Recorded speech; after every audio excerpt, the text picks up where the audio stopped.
तुम्हाला काय वाटतं बघा? म्हणजे मला तरी किंवा माझ्या ऐकण्यात आलेली गोष्ट अशी आहे की एक राजा असतो आणि त्याला राणी असते. ती राणी खरं तर खूप हुशार असते, खूप वाचणारी, लिहिणारी आणि लोकांमध्ये मिसळणारी वगैरे अशी असते.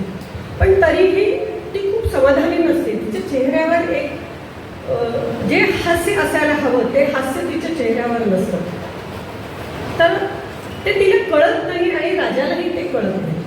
एकदा सकाळी उठल्यानंतर सूर्योदयाला राणी बागेमध्ये फिरायला जाते आणि पानांवर पडलेले दवबिंदू पाहते. सूर्याच्या प्रकाशात चमकणारी दवबिंदू पाहताना राणीला खूप आनंद होतो. ती कमळाचं देठ फोडते आणि त्या दवबिंदूंनी त्या हिरव्या पानांवर कविता लिहिते आणि कवितेचा तिथे जन्म होतो आणि ती राणी खूप खुश होते. आणि मग ते राजालाही कळतं. मला सांगा, दवबिंदूंनी कमलपत्रावर लिहिलेली कविता खोटी कशी असू शकेल? कवितेचा जन्म इतक्या छान गोष्टीतनं झालाय. पण कविता नुसती मन रिझवण्यासाठी नाही. कवितेने स्वातंत्र्यपूर्व काळामध्ये खूप लेखकांना, खूप स्वातंत्र्य सैनिकांना स्वतःची भावना लिहिण्यासाठी उद्युक्त केलेलं आहे. त्यांनी हजारो लोक एकत्र आलेले आहेत. त्यांनी सशस्त्र क्रांती घडलेली आहे. ही कवितेची खरी ताकद आहे आणि हाच कवितेचा खरा अर्थ आहे. म्हणजे प्रेम करू नये असं नाही हो, पण प्रेम करण्याची प्रत्येकाची व्याख्याच ओळी निराळी. कुणी मुलावर करेल, कुणी नवऱ्यावर करेल, कुणी प्रियकरावर करेल, कुणी मातृभूमीवर करेल. आणि जो मातृभूमीवर प्रेम करतो त्याची कविता जेव्हा लिहिली जाते ती किती सशक्त असू शकते, किती मनाला पोचणारी असू शकते, ह्याचा अंदाज तुम्ही करूच शकता. ज्या दिवशी आपल्याला कविता लिहावीशी वाटते ना, ती भावना अतिशय विचित्र असते.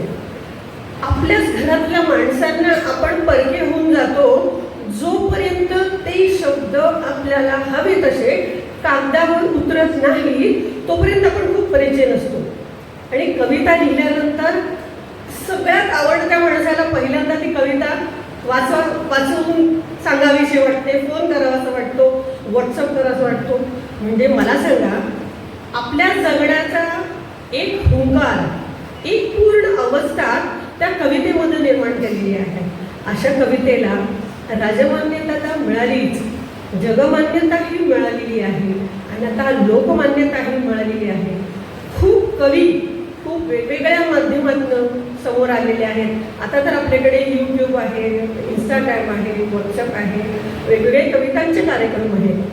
पण पूर्वीच्या काळी कदाचित ते तसे नसावेत आणि म्हणून कवी स्वतःची कविता कवी पत्नीला ऐकवत असावी असं मला वाटतं. पण कवी पत्नी कशा होत्या की त्या सगळ्याच शिकलेल्या किंवा सगळ्यांनाच कविता आवडते असं नाही, किंवा त्या काळात त्यांचा जो समज होता, वकूफ होता, त्यानुसार त्या ऐकत होत्या.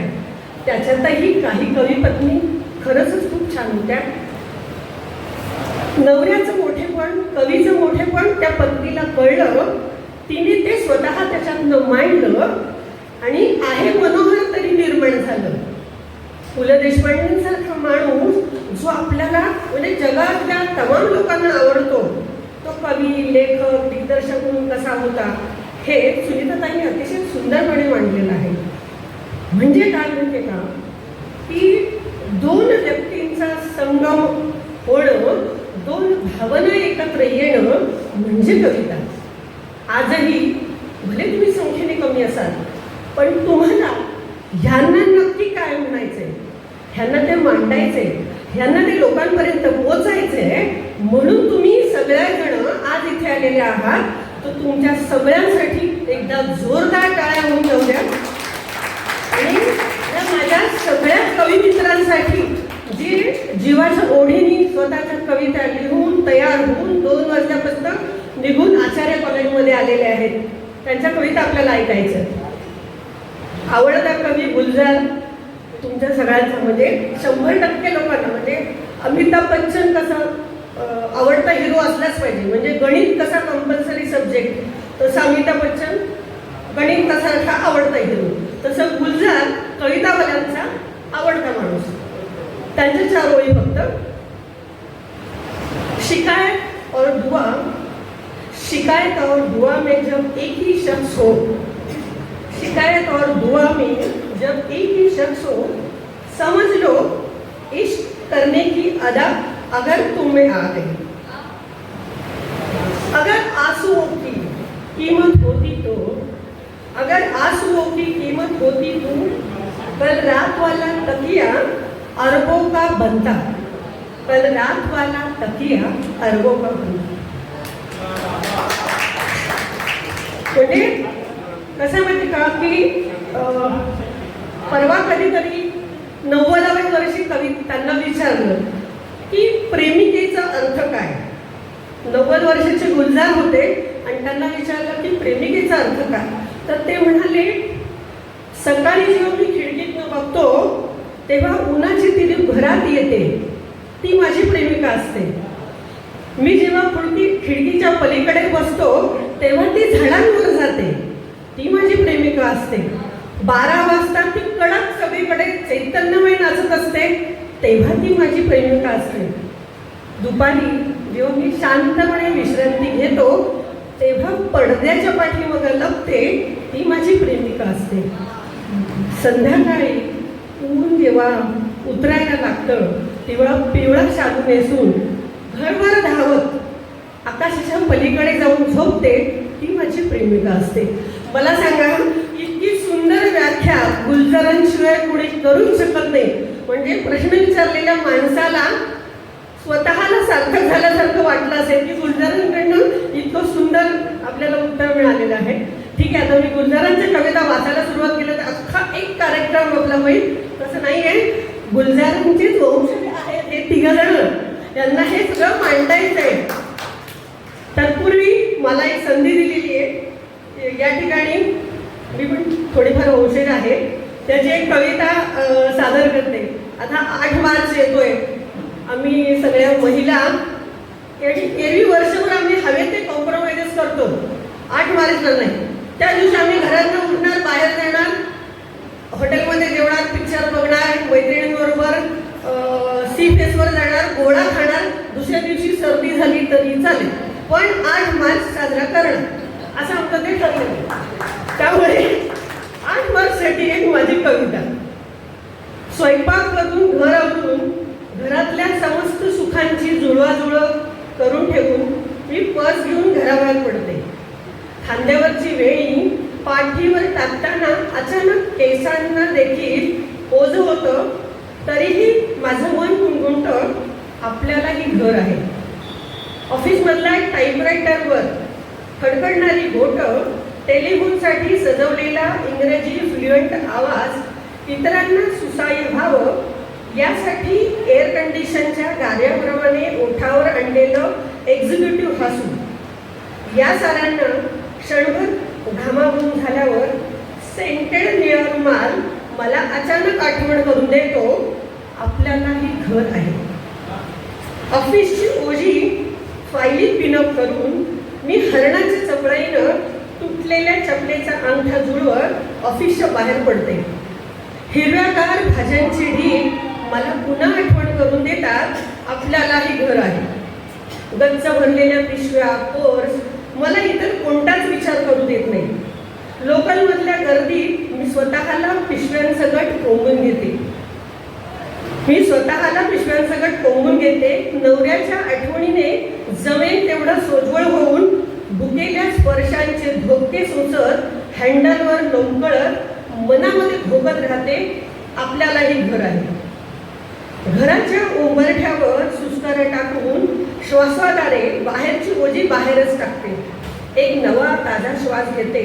पण घरामध्ये थाटलेलं असतं प्रत्येकाने आपलं घर, कुणी टीव्ही समोर, कुणी सोफ्यावर, कुणी देव्हाऱ्यासमोर. आणि पाण्यात निजलेला चिमुकला जीव देखील जणू आपलंच घर बांधण्यात गुंतलेला असतो.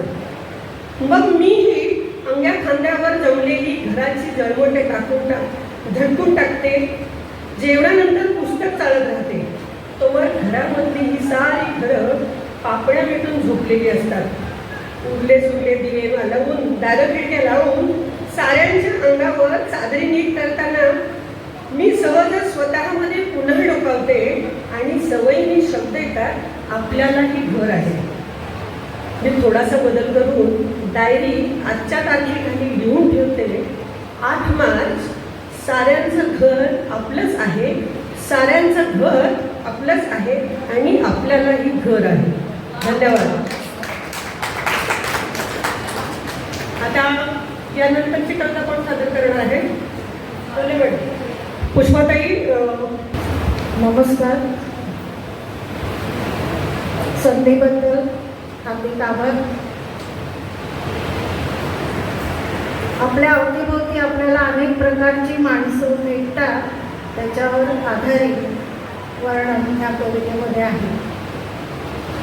प्रत्येकाचे रूप आगळे, प्रत्येकाचे छंद वेगळे, प्रत्येकाचे रूप आगळे, प्रत्येकाचे छंद वेगळे, प्रत्येकाचे स्वभाव न्यारे, प्रत्येकाचे ढंग वेगळे. इकडे तिकडे सभोवताली माझा मानव समाज आहे, इकडे तिकडे सभोवताली माझा मानव समाज आहे. वृत्तीमधला फरक तयाच्या क्षणोक्षणी मज उमगत आहे, वृत्तीमधला फरक तयाच्या क्षणोक्षणी मज उमगत आहे. भौतिक सुखास कुणी मानतो, भौतिक सुखास कुणी मानतो, आत्मसुखाला कुणी शोधतो. भौतिक सुखास कुणी मानतो, आत्मसुखाला कुणी शोधतो. कुणी महाली सौख्य भोगतो, वनात योगी कुणी राहतो. कुणी महाली सौख्य भोगतो, वनात योगी कुणी राहतो. ऋण फेडण्या भूमातेचे, ऋण फेडण्या भूमातेचे, कुणी आयुष्य वेचत आहे. सीमेवरती कुणी लढते ना, ऋण फेडण्या भूमातेचे, कुणी आयुष्य वेचत आहे. अब्रू लुटण्या नारीची, मग कुणी विलासी विकृत आहे. अब्रू लुटण्या कुण्या नारीची, कुणी विलासी विकृत आहे. रक्षण करण्या भूमातेचे, रक्षण करण्या भूमातेचे, सीमेवर कुणी लढतो आहे. रक्षण करण्या भूमातेचे, सीमेवर कुणी लढतो आहे. कुणी खोका मी पेटीसाठी आईलाही विकतो आहे. कुणी खोका अन पेटीसाठी आईलाही विकतो आहे. स्वार्थी कोणी खोटे हसतो, स्वार्थी कोणी खोटे हसतो, परमार्थाला कोणी बसतो. स्वार्थी कोणी खोटे हसतो, परमार्थाला कोणी बसतो. उसना पुळका कुणी दावतो, उसना पुळका कुणी दावतो. रुग्ण शुश्रूषा कोणी करतो, उसना पुळका कुणी दावतो. रुग्ण शुश्रूषा कोणी करतो. मध्यप्राशनी कोणी बरळतो, मध्यप्राशनी कोणी बरळतो.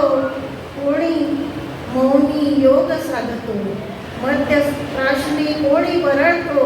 कोणी मौनी योग साधतो. कुणी निसर्गा प्रेमे पूजितो, कुणी वनांची कत्तल करतो. कुणी निसर्गा प्रेमे पूजितो, कुणी वनांची कत्तल करतो. कुणी युक्तीने लोणी पळवी, कुणी युक्तीने लोणी पळवी. कुणी भुकेल्या देवी जवळी, कुणी युक्तीने लोणी पळवी. कुणी भुकेल्या देवी जवळी. कोणी नयनी आणि पाणी, कोणी नयनी आणि पाणी. कोणी कुणास हृदयी कवळी, कोणी नयनी आणि पाणी. कोणी कुणास हृदयी कवळी. कुणी वागतो सरळ मोकळा, कुणी वागतो सरळ मोकळा. कोणी अबोल गूढमतीचा, कोणी अबोल गूढमतीचा. कुणी आनंद वाटत फिरतो, घाव घालतो कधीचा, कुणी आनंद वाटत फिरतो, कुणी घाव घालतो कधीचा. देवाजीची अगाध लीला, देवाजीची अगाध लीला, मानव नटला वैविध्याने. देवाजीची अगाध लीला, मानव नटला वैविध्याने. कसे वृत्तीचे मोज मापते, कसे वृत्तीचे मोज मापते. ठरव फुल्या परिमाणाने, ठरव फुल्या परिमाणाने. धन्यवाद. स्वाती मॅडम त्यांनी आपली विदारक सत्यच आपल्या कवितेत मांडलेलं आहे आणि खरोखर सगळ्या विदारकता तुम्ही कवितेत मांडली, सगळे मिळून एकत्र. खूप छान. आताच कविता कशी हे विशाखाने सांगितलं, संजीवनी मराठींनी सुद्धा सांगितलं. मी न सांगायची मजला कविता स्फुरते कशी. आणि त्या कवितेत त्यांनी सांगितलं की असे शब्द लपून बसतात, खूप त्यांना शोधावं लागतं. काही काही तर रुसूनच बसतात, काही केलं लवकर बाहेर येत नाही. म्हणजे असं सगळं त्यांनी योग्य शब्द, चपलखाली बसणारे शब्द नेमके रुसून बसतात आणि त्यांना शोधण्यासाठी बरीच कसरत करावी लागते, अशी त्यांची कविता आहे ती. तर खरंच कविता करताना योग्य शब्द शोधण्यासाठी बहुतेक ही कसरत सगळ्यांनाच करावी लागते. आता तुम्ही खूप छान आणि मस्तपैकी, कारण तिने सांगितलं गुलजारचे हे वंश, म्हणजे तुमच्या केवढी मोठी जबाबदारी येऊन पडली बघा तुम्ही आता. नाही तुम्ही आहातच, तो काही प्रश्न नाही. आम्ही आता तुम्ही सादर करणारच आहात, तर तुम्ही आमची छोटीशी 2-4 ओळीची कविता.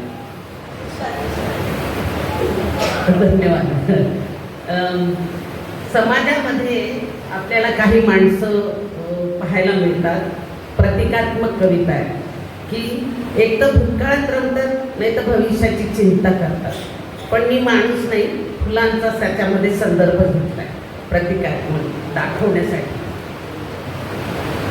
एक होता सोन चाफा, एक होता सोन चाफा, सतत नाराज रुसलेला. किती वसंत आले गेले, सोन चाफा फुललाच नाही. किती वसंत आले गेले, सोन चाफा बहरलाच नाही. त्याला एक सवय होती, त्याला एक सवय होती भूतकाळात रमायची. पाळमुळं खणून खोल खोल बघायची. त्याला एक सवय होती भूतकाळात रमायची, पाळमुळं खणून खोल खोल बघायची.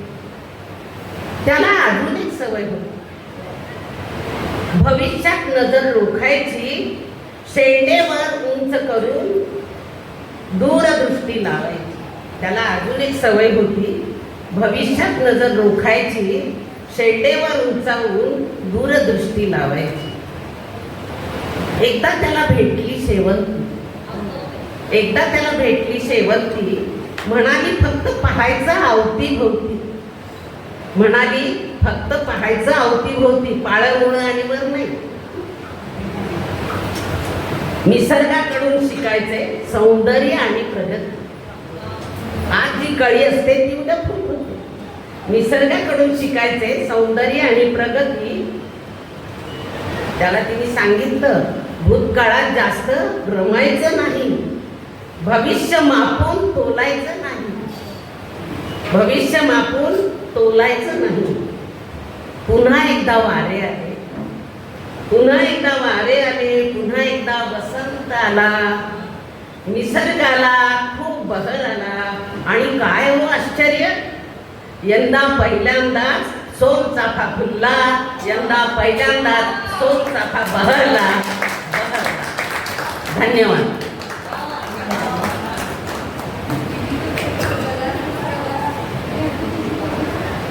व्यासपीठावरील मान्यवरांना आणि समोर बसलेल्या रसिक प्रेक्षकांना माझा नमस्कार. आत्ताच आमच्या ह्या भगिनीने अतिशय छान कविता म्हणलेल्या आहेत. खरोखरीच ऐकायला अतिशय मस्त वाटलेलं आहे. आज कलारंगतर्फे मराठी साहित्य व कला सेवा प्रस्तुत कवितांचा गारवा हा कार्यक्रम आपल्या इथे आहे. तर कलारंगाचा प्रवास सांगण्याची जबाबदारी माझ्याकडे आहे. चेंबूर तुर्भे शिक्षण संस्था ही एक जुनी आणि नावाजलेली शैक्षणिक संस्था 1978 पासून सामाजिकदृष्ट्या दुर्बल घटकांच्या विकासासाठी कार्यरत आहे. कला, विज्ञान आणि वाणिज्य या 3 शाखांबरोबरच स्थापत्य तसेच उद्योग व्यवसाय, प्रसार माध्यमे, वित्त संस्था आणि पतसंस्था यांसारख्या आधुनिक ज्ञान शाखांच्या अभ्यासाचा आणि त्या आधारे उन्नत जीवनाचा लाभ परिसरातील युवा वर्गाला देण्यासाठी ही संस्था नेहमी झटत असते. मानवी जीवन केवळ अन्न, वस्त्र, निवारा या मूलभूत गरजा भागवण्याच्या पलीकडे आपल्या सीमारेषा विस्तारण्यास जेव्हा सुरुवात करते तेव्हा संस्कृतीचा जन्म होतो. शैक्षणिक संस्था या संस्कृती संक्रमणाचे केंद्र असल्यामुळे संस्कृती जतन आणि संवर्धन ही त्यांची जबाबदारी असते. हे ओळखूनच चेंबूर तुर्भे शिक्षण संस्था शिक्षण संस्थेने कलारंग हा उपक्रम हाती घेतला आहे. कला, विज्ञान आणि समाज प्रबोधन या त्रिवेणी प्रवाहातून आधुनिक संस्कृती धारा पुढे वाहतच आहे. म्हणूनच या 3 घटकांच्या अनुषंगाने विविध कार्यक्रमाचे आयोजन करण्याचा कलारंगचा मानस आहे. अभ्यास विषयक आणि अभ्यासोत्तर उपक्रमांची संस्थेच्या महाविद्यालयांमध्ये सतत आखणी आणि अंमलबजावणी होत असली तरी संस्कृतीचे संक्रमण, जतन आणि संवर्धन हे अनौपचारिक माध्यमातून प्रभावीरित्या होत असते. खऱ्या अर्थाने व्यक्तिमत्व विकास हा अशा उपक्रमांमधूनच साधला जात असतो.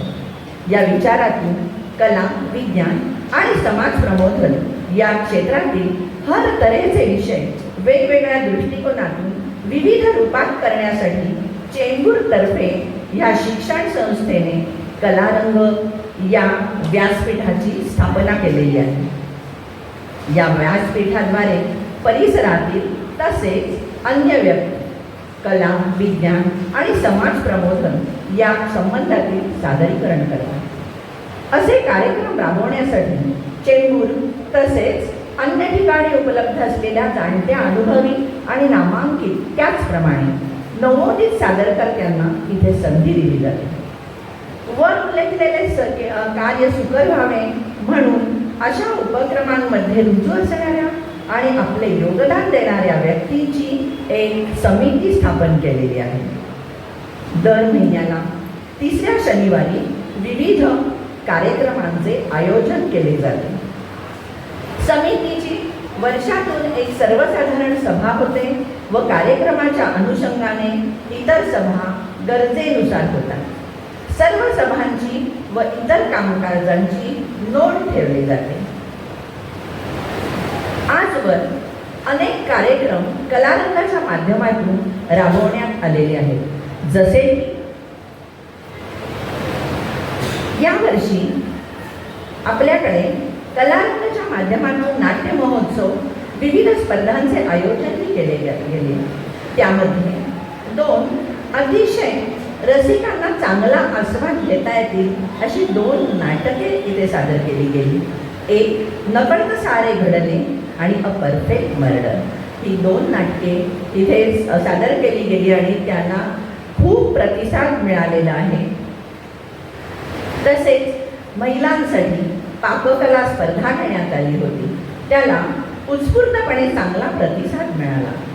मंगळागौर, कविता म्हणणे, कविता आपण स्वरचित कविता म्हणणे, अभिवाचन स्पर्धा, अथर्व शीर्ष पठण, तसेच नवरात्रामध्ये होंडला, गरबा, तसेच त्या वेगळी एक स्पर्धा म्हणजे खिरापत ओळखणे ही स्पर्धा घेतली जाते. यावर्षी प्रथमच कलारंगतर्फे एक सहल आयोजित करण्यात आली होती. त्याचाही आनंद या कलारंगच्या सर्व सभासदांनी खूप लुटलेला आहे. असंच यापुढे आपल्या कलारंगतर्फे खूप कार्यक्रम होणार आहे. जसे की आजचा हा कवितांचा गारवा. हा नेहमी मनाला आनंद देणारा चढत्या आलेखाने कायम सुरूच राहणार आहे. तेव्हा आपण सर्वांनी येथे येऊन आनंद आमच्याबरोबरच आनंद लुटावा ही सर्वांना मनापासून विनंती. धन्यवाद.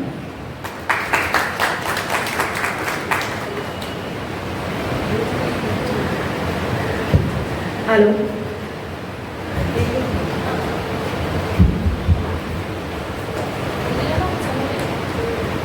सर्वांचे खूप खूप धन्यवाद. कविता सादर केलेल्या आमच्या नेहमीच आदर्श असलेल्या स्वातीताई, अतिशय चांगली मैत्रीण, साहित्यातली रसिक विशाखा आणि अतिशय सुंदर मराठी बोलणारी, स्पष्ट उच्चार असणारी विनिता, सर्वांचे खूप खूप आभार.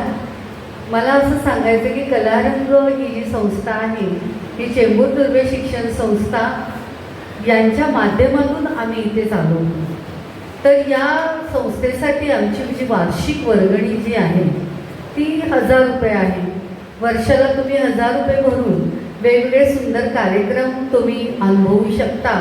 त्याचा लाभ तुम्ही मंगळागौर स्पर्धा किंवा आमचा नाट्य महोत्सव किंवा महिलांसाठी आम्ही विविध उपक्रम देखील या माध्यमातून खऱ्या अर्थाने आम्ही इथे सादर करत असतो.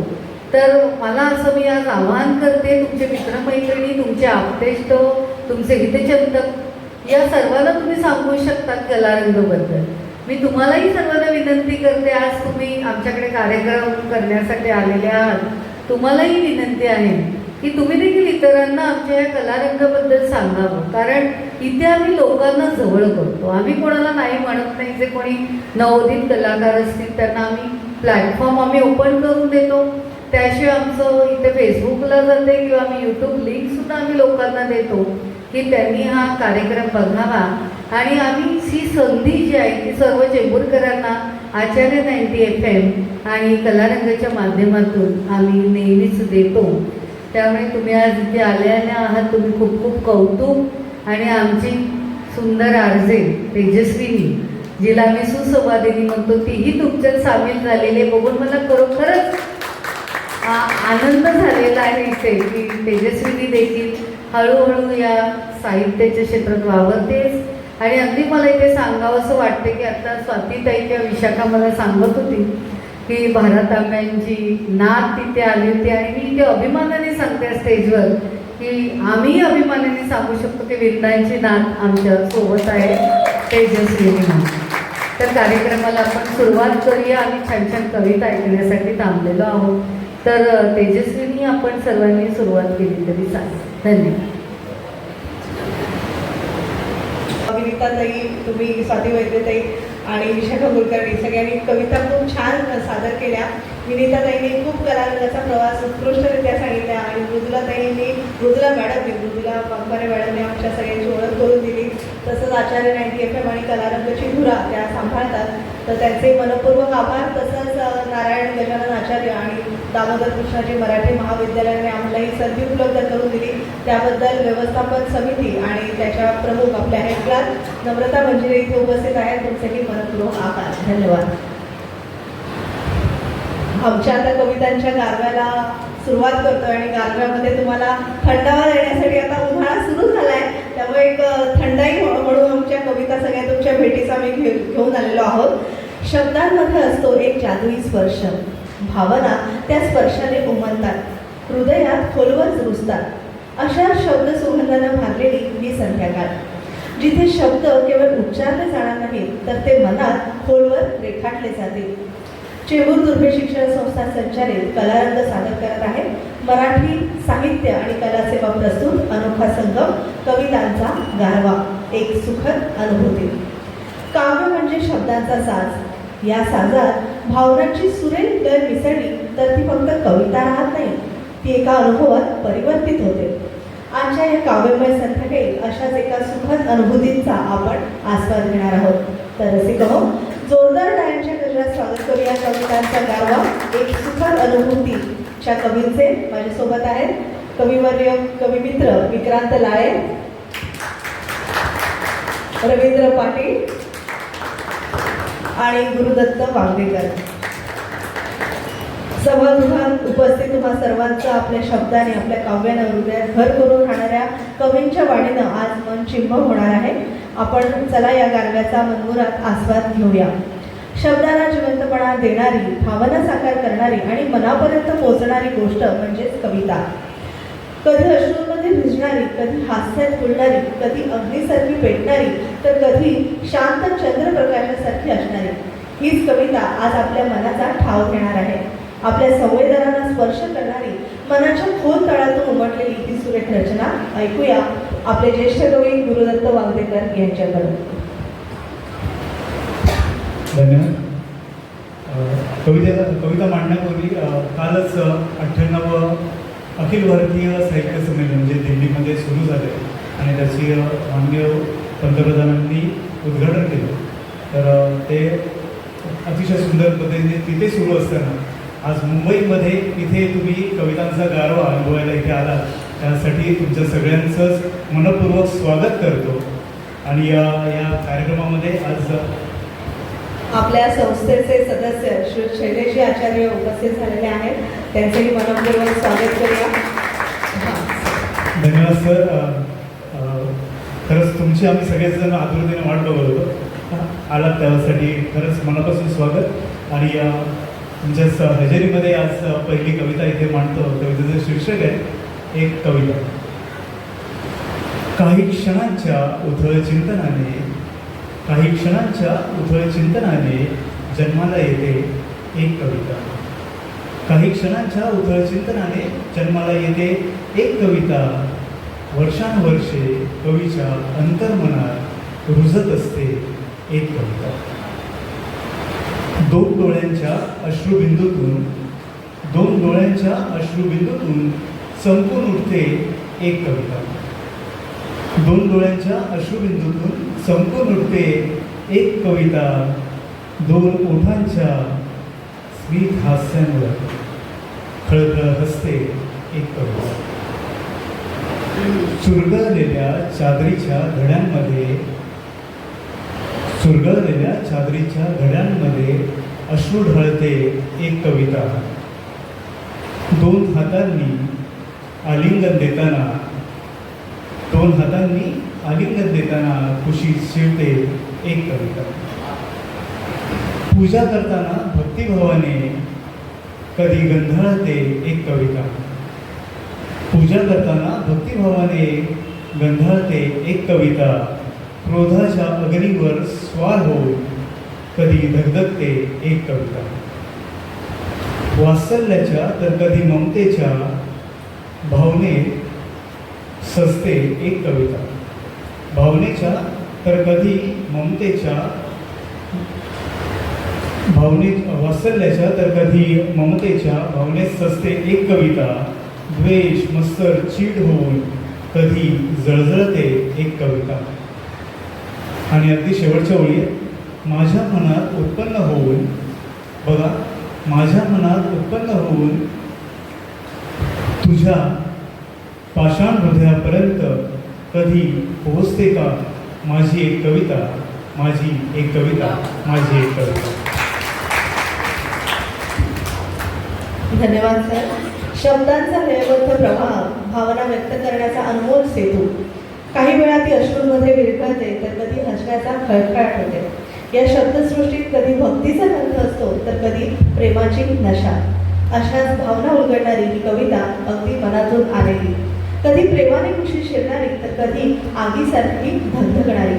खरंच कविता प्रत्येकाच्या मनात आहे आणि सगळी कवी मंडळी आमच्यामध्ये उपस्थित आहेत, याचा आम्हाला खूप आनंद होतो आहे. कारण आम्हा सगळ्या कवी मित्रांना जर समोरचे श्रोते तसेच जिद्दाने हृदयाचे लागतात, तसे तुम्ही सर्व आहात. आता पुढची कविता. सौंदर्य, प्रेम आणि भावनांचं एक मनोहर गाणं. जेव्हा रातराणीच्या सुगंधासारखे रूप खुलते आणि गुलकंदासारखी गोडी त्याला साथ देते, तेव्हा एक सुंदर नातं उमलतं. चला ही मोहक कविता अनुभवूया. रविकिरण पराडकर सर इथे आलेले आहेत, त्यांचं इथे मनपूर्वक स्वागत करतो. काही प्रेमीयुगल आपल्या प्रेयसीला चांदणीची, गुलाबाची, रातराणीची, राधेची उपमा देतात, तर प्रियकराला कृष्णाची, राजकुमाराची उपमा दिली जाते. अशाच आशयाची एक कविता आपल्याला समोर सादर करतोय. शीर्षक आहे तू तुझ्या रूपाची राणी. तू मोहरलेली रातराणी, तू मोहरलेली रातराणी, मी मुरलेला गुलकंद. तू मोहरलेली रातराणी, मी मुरलेला गुलकंद, तू तुझ्या रूपाची राणी, मी तुझ्या प्रेमात धुंद. तू कडकडणारी बिजली, मी पाऊस झाला चिंब. तू कडकडणारी बिजली, मी पाऊस झाला चिंब, तू तुझ्या रूपाची राणी, मी तुला भिजवण्यात दंड. तू खळखळणारे पाणी, मी वाहता वारा मंद. तू खळखळणारे पाणी, मी वाहता वारा मंद, तू तुझ्या रूपाची राणी, मी झुळूक मंत्रमुग्ध. तू निळी चंचल सरिता, मी अथांगचा समुद्र. तू निळी चंचल सरिता, मी अथांगचा समुद्र, तू तुझ्या रूपाची राणी, मी अबोलसा स्वच्छंद. तू सुंदरशी एक कहाणी, मी काव्य अंधाधुंद. तू सुंदरशी एक कहाणी, मी काव्य अंधाधुंद, तू तुझ्या रूपाची राणी, मी तुला रचण्या गुंद.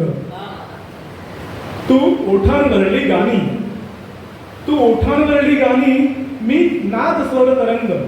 तू ओठांवरली गाणी, मी नाद स्वर तरंग, तू तुझ्या रूपाची राणी, मी गजर आनंद कंद. शेवटच्या वेळी तू माझे सर्वस्व अंतरंग.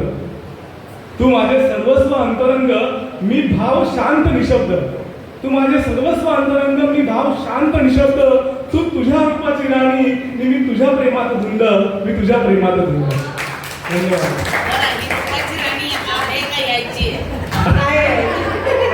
इथे कोणी बॅचलर नाही, मी सोडून.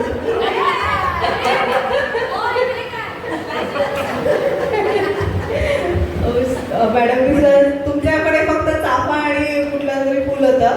हा, यांनी जवळ बागच फुलवली इथे. शेवंती आणि शेवंती आणि चाफा होता. अजून एक कविता आहे मध्ये, ती अजून वेगळी. प्रेम, भावना आणि शब्दांचा आविष्कार. प्रेम कधी मोहरलेली रातराणी होते, तर कधी शांत झुळत. एका मनाच्या गूढतेतून दुसऱ्या मनाच्या शांततेपर्यंत पोहोचणारा हा प्रवास या कवितेतून सुंदरपणे तुम्ही खुलून आणला. अशीच एक कविता जी प्रेमाच्या गोडव्याने ओथंबून वाहते. कधी चंद्र लपवून तिचं सौंदर्य पाहतो, कधी वारा तिच्या अस्तित्वाची साक्ष देतो. अशाच एका सुंदर भावनेचा साक्षात्कार घडवणारी कविता सखे तू.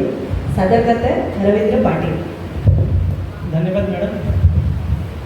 कवितेचं शीर्षक सखे तू. क्षणात माझ्या इवल्या मनात रुजली ग सखे तू. क्षणात माझ्या इवल्या मनात रुजली ग सखे तू. हृदयात माझ्या फुलासारखी फुलली ग सखे तू. सखे तू. चंद्रही ढगा आड लपून तुझला पाही. चंद्रही ढगा आड लपून तुझला पाही. रिमझिम सर मनाला खोलवर भिजवून जाई. वारा हा अजान स्वर प्रीतीचे गाई. आणि रात्र ही तुझी माझ्या गोड स्वप्नी रंगून जाई. तुझ्या प्रेमाची मनात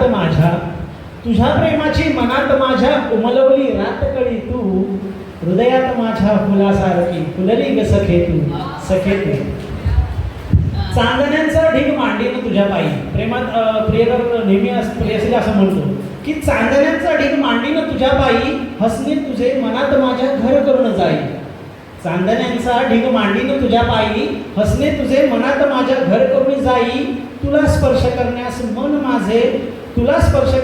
मन माझे धाव घेई. आणि गुपचूप तू फुलवेलीच्या कुशीत लपून जाई. धरणीवरती अवतरली ती सुंदर परी तू. क्षणात माझ्या येवल्या मनात फुलली ग सखे तू. हृदयात माझ्या फुलासारखी फुलली ग सखे तू. सखे तू. धन्यवाद. मला तर ना तिघांच्याही कवितांमध्ये वयाचा संबंध आढळतो. प्रेमाच्या पावसात कधी एखादी व्यक्ती मनात रुजते, फुलते आणि आयुष्याचा गंध होऊन दरवळते. सखे तू या कवितेतून अशाच एका निर्मळ प्रेमभावनेचा अनुभव आपण सर्वांनी घेतला. पुढची कविता केवळ आठवणींमध्ये रंगलेली नाही, तर एका चित्रात अडकलेल्या भावनांना शब्द देणारी आहे. जेव्हा मन प्रिय व्यक्तीला साथ घालतं, चित्रातून बाहेर येण्याची विनंती करतं, तेव्हा ती एक कविता बनते. हृदयस्पर्शी भावनांचा सुंदर आविष्कार म्हणजेच चित्र. सादर करतायत गुरुदत्त वागदेकर सर. धन्यवाद. बघा तुम्हाला कोणतं चित्र दिसतंय ते? आम्ही पाहायला उत्सुक आहोत. चित्रातून निघून सामोरी तू यावीस, चित्रातून निघून सामोरी तू यावीस, माझ्या आयुष्याची राणी तू व्हावीस. साधी सोपी अपेक्षा. चित्रातून निघून सामोरी तू यावीस, माझ्या आयुष्याची राणी तू व्हावीस. हलकेच हात तुझा मी हाती धरावा, हलकेच हात तुझा मी हाती धरावा, अन जगातला सुंदर हा सोहळा ठरावा, अन जगातला सुंदर हा सोहळा ठरावा. जग जिंकायला मी रोज नव्याने जाईन, जग जिंकायला मी रोज नव्याने जाईन. अलवार सांज वेळी तुझ्याच कुशीत येईल, अलवार सांज वेळी तुझ्याच कुशीत येईल. तुझ्या आठवणींचा काफिला रोज चालतो. काफिला म्हणजे समूह जत्था या अर्थाने घेतलेलं आहे. तुझ्याच आठवणींचा काफिला रोज चालतो, क्षणोक्षणी मला तुझ्या आठवणीत जाळतो, क्षणोक्षणी मला तुझ्या विरहात जाळतो. आणि या कवितेला, या चित्राला एक वेगळा रंग लावतोय. तर बघा कसं वाटतंय. अर्जव करतो तुझला, अर्जव करतो तुझला चित्रातून बाहेर यावे, अर्जव करतो तुझला चित्रातून बाहेर यावे. अन्यथा सापडे देवाजीला, माझेच चित्र करावे, माझेच चित्र करावे, माझेच चित्र करावे. नको नको. असे कवी आम्हाला हवे आहेत. खरंच प्रेमाचा एक अनोखा रंग. जेव्हा आठवणी चित्रात बंदिस्त होतात, तेव्हा मन त्यांना मुक्त करण्यासाठी आर्जव करतं. चित्र या कवितेतून अशाच भावनाने ओथंबलेलं मन आपल्या प्रिय व्यक्तीला साथ घालतं, त्याच्या अस्तित्वासाठी देवाजवळ प्रार्थना करतं. यापुढील कविता सौंदर्य, सुगंध आणि विविधतेचं प्रतीक असलेल्या परत फुलांवर आधारित आहे. मोगरा, गुलाब, कमळ निसर्गाने रंगवलेली सुंदर सृष्टी. पण या फुलातच भेद का केला गेला, हा प्रश्न उपस्थित करणारी आणि प्रत्येक फुलाच्या अस्तित्वाचं महत्त्व सांगणारी कविता भेद फुलांचा. सादर करतायत विक्रांत लाहे. सोन, चाफा आणि शेवंती. रसिको, आपण बागेत जातो, त्या बागेमध्ये विविध नाना प्रकारची रंगीबेरंगी फुले असतात. त्यांच्यात एक भेद केला जातो. तोच भेद, त्याच आशयाची कविता सादर करतोय. शीर्षक आहे भेद फुलातला. एक मिनिट. शेजारी गुलाब आहे, लक्षात हो हो, नक्कीच नक्कीच. सोनचाफा पण येणार, शेवंती येणार आणि गुलाब पण येणार. तर शीर्षक आहे भेद फुलातला. तो मोगरा आणि ती रातराणी, तो मोगरा आणि ती रातराणी, फुलात भेद हा केला कोणी. गुलाब असो वा सोनचाफा, केवढा असो वा गुलमोहर, गुलाब असो वा सोनचाफा, केवढा असो वा गुलमोहर, फुल हे फुल असते त्यांना. तो या रचनेत आणले कोणी. तो मोगरा आणि ती रातराणी, फुलात भेद हा केला कोणी. सदा फुली असो वा जाईजुई, शेवंती असो वा ती अबोली, सदा फुली असो वा जाईजुई, शेवंती असो वा ती अबोली. कदाचित नाजूकतेमुळे यांना ती मध्ये मोडले असेल का कोणी. तो मोगरा आणि ती रातराणी, फुलात भेद हा केला कोणी. तेरडा धोत्रा पळस हुई, तगर कमळ चंपा चमेली, तेरडा धोत्रा पळस हुई, तगर कमळ चंपा चमेली. विविध फुलांच्या नाना तरा, विविध फुलांच्या नाना तरा समजून घेतल्यात का कोणी. तो मोगरा आणि ती रातराणी, फुलात भेद हा केला कोणी. सुगंध सोहळा पसरवताना, सौंदर्य सोहळा दाखवताना, सुगंध सोहळा पसरवताना, सौंदर्य सोहळा दाखवताना, हे असं सुंदर आनंद सौख्य अनुभवलंय का त्यांनी कोणी. तो मोगरा आणि ती रातराणी, फुलात भेद हा केला कोणी, फुलात भेद हा केला कोणी. एकदम रास्त प्रश्न. धन्यवाद धन्यवाद. खरंच फुलांसारखं सौंदर्य, निसर्गाची देणगी, तरीही भेदभाव. भेद फुलांचा या कवितेतून निसर्गाच्या सृजनशीलतेला मनमोकळा सलाम केला आहे. प्रत्येक फुलाचं वेगळेपण जपताना त्यांच्या अस्तित्वाचा सार्थ अभिमान बाळगण्याचा संदेश ही कविताच देते. यापुढील कविता मनाला भावुक करणारी. आपल्या इथे आपल्या उपप्राचार्य जयश्री जंदे मॅडम उपस्थित आहेत. तुमचं मनपूर्वक स्वागत. यापुढील कविता मनाला भावुक करणारी. प्रेमात आलेले अनमोल क्षण, विरहाने भारावलेल्या रात्री आणि मनात उमटणाऱ्या वेदना. कधीतरी कुणीतरी समजून घ्यावं, अबोला सोडावा आणि पुन्हा प्रेमाच्या सुरेल प्रवासाला सुरुवात व्हावी, ह्याच भावनेनं भरलेली कविता सोड हा अबोला, सोड हा अबोला सादर करतायत रवींद्र पाटील. कवितेचं शीर्षक सोड हा अबोला. बरेच दिवस झालेस तू बसली आहेस रुसून, बरेच दिवस झाले तू बसली आहेस रुसून, सोड हा अबोला आणि बोल डोळे पुसून. समुद्राच्या लाटा माझ्या जवळ येत होत्या, समुद्राच्या लाटा माझ्या जवळ येत होत्या, एकटं सोडून मला आणि किनाऱ्याला परत मागे जात होत्या. तो चनेवाला भैया सुद्धा पाहतो मला हसून, सोड ना हा अबोला आणि बोल डोळे पुसून. मोगऱ्याला आलाय भर नको काढू खुडून, मोगऱ्याला आलाय भर नको काढू खुडून, सुगंधाने त्याच्या तुला आणखी येईल रडून. तुझ्यासारखी मोगऱ्यानी आता सात माझे दिले सोडून, सोड ना हा बोला आणि बोल डोळे पुसून. ठरली वेळ ठरला भेद आठव आपली पहिली भेट, ठरली वेळ ठरला भेद आठव आपली पहिली भेट, गाभाऱ्यातला देव आठवतो मुंबईचा गेट.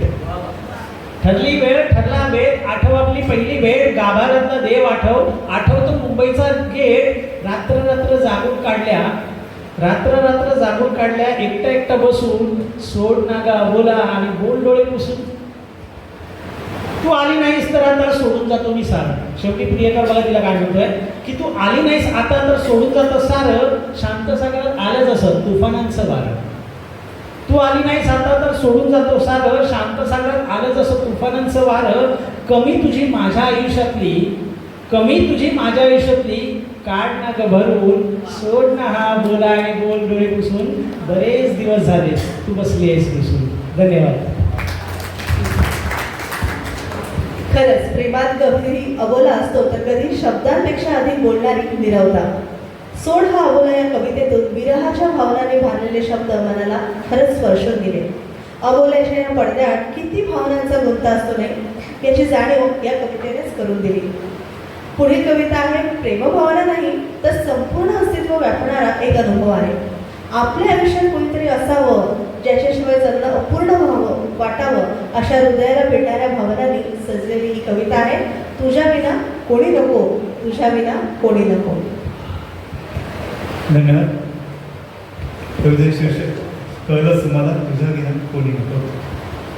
सोनचाफ्याच्या परिमळासारखं प्रत्येक श्वासात दरवळणारं, सोनचाफ्याच्या परिमळासारखं प्रत्येक श्वासात दरवळणारं, तुझ्या विना कोणी नको, माझं आयुष्य सुगंधी करणारं. नजरेची भाषा उमसताना शब्दांचीही उणीव नसणारं, नजरेची भाषा उमसताना शब्दांचीही उणीव नसणारं, तुझ्या विना कोणी नको, माझ्याशी रात्रंदिन बोलणारं, माझ्याशी रात्रंदिन बोलणारं. माझ्या अंतरंगात शिरताना अवघं आयुष्य व्यापणारं, माझ्या अंतरंगात शिरताना अवघं आयुष्य व्यापणारं, तुझ्या विना कोणी नको, मला अंतर्बाह्य ओळखणारं, मला अंतर्बाह्य ओळखणारं. सगळेच एकाकी सोडताना सावलीसारखं नातं जपणारं, सगळेच एकाकी सोडताना सावलीसारखं नातं जपणारं, तुझ्या विना कोणी नको, मला सामावून घेणारं, मला सामावून घेणारं. दुःखाच्या तिमिरात साचपडताना सुखाचा प्रकाश पसरवणारं, दुःखाच्या तिमिरात साचपडताना सुखाचा प्रकाश पसरवणारं, तुझ्या विना कोणी नको, मला सौख्य मार्गावर नेणारं, मला सौख्य मार्गावर नेणारं. आणि अगदी शेवटच्या ओळी आहे, माझ्या भावविश्वात रमताना स्वतःचं अस्तित्वही विसरणारं, माझ्या भावविश्वात रमताना स्वतःचं अस्तित्वही विसरणारं, तुझ्या विना कोणी नको, माझं सर्वस्व असणारं, माझं सर्वस्व असणारं, माझं सर्वस्व असणारं. मला वाटतं हीच कवितेची प्रेरणा आहे का तुमची? हीच वर्णन केली अगदी अगदी. खरंच प्रेम ही केवळ भावना नसते, तरी ओळख असते, अस्तित्वाची, सहवासाची आणि अढळ निष्ठेची. तुझ्या विना कोणी नको या कवितेतून प्रेमाची अभिव्यक्ती कधी शब्दांमध्ये व्यक्त होते तर कधी नजरेतून. रसिको, कधी कधी भावना मनात असूनही त्या सांगताच येत नाही. सखे कसे सांगू तुला ही कविता अशाच अबोल भावनांचं सुंदर प्रतीक आहे, ज्या हृदयातून उमटतात पण ओठांवर यायचं धाडस करत नाही. सखे कसे सांगू तुला सादर करतायत विक्रांत. पुढील कवितेत एक उत्कट भावना व्यक्त करतोय. तिच्यातच सारं काही आहे, तिच्यातच माझं जग आहे, तिच्यातच माझं जगणं आहे, अशी ही प्रेम व्यक्त करणारी एक कविता. शीर्षक आहे सखे कसे सांगू तुला. जग सारे रीते वाटे तुझ्या विना मला, जग सारे रीते वाटे तुझ्या विना मला, जग माझे तूच सखे कसे सांगू तुला. मन सांगे हवी साथ तुझी आता मला, मन सांगे हवी साथ तुझी आता मला, मन माझे मऊ सखे कसे सांगू तुला. धुंद होई जीव जेव्हा छंद लागे मला, धुंद होई जीव जेव्हा छंद लागे मला, धुंद माझे शब्द सखे कसे सांगू तुला. बंद डोळ्यांमध्ये फक्त तूच दिसे मला, बंद डोळ्यांमध्ये फक्त तूच दिसे मला, बंद माझे बोल सखे कसे सांगू तुला. शेवटच्या दोन ओळी. नवदेई काळे घन, नवदेई काळे घन मुक्त होण्या मला, नवदेई काळे घन मुक्त होण्या मला, नव माझे तूच सखे कसे सांगू तुला, कसे सांगू तुला. धन्यवाद. खूप छान. बरसल्या न बरसल्या. कधी कधी प्रेमाची खोली शब्दांपेक्षा मौनात अधिक असते. सखे कसे सांगू तुला या कवितेतून प्रेमाच्या अव्यक्त भावनांना एक वेगळाच सूर लावला. भावना मनात आहे, ओठांपर्यंत येत नाही आणि त्या सांगायच्या कशा हा प्रश्न पडतो. रसिको, प्रेम हे फक्त नजरेतून व्यक्त होतं का, की त्याला शब्दांचीही गरज असते. बोल जरा या कवितेतून त्या अबोल प्रेमाला हाक दिली जाते खरी, पण मौनाच्या पडद्याआड दडलेल्या या शब्दांना ती हाक ऐकू येते का. ऐकूया रवींद्र यांच्याकडे. नजरेतलं प्रेम आता तुम्हाला अनुभवायला मिळेल. बघा कविता पोचते का.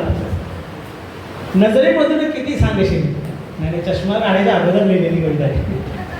नजरेमधून किती सांगशील शब्दामधूनही बोल जरा, नजरेमधून किती सांगशील शब्दामधूनही बोल जरा, दार हृदयाचे माझ्यासाठी सताड उघडे खोल जरा.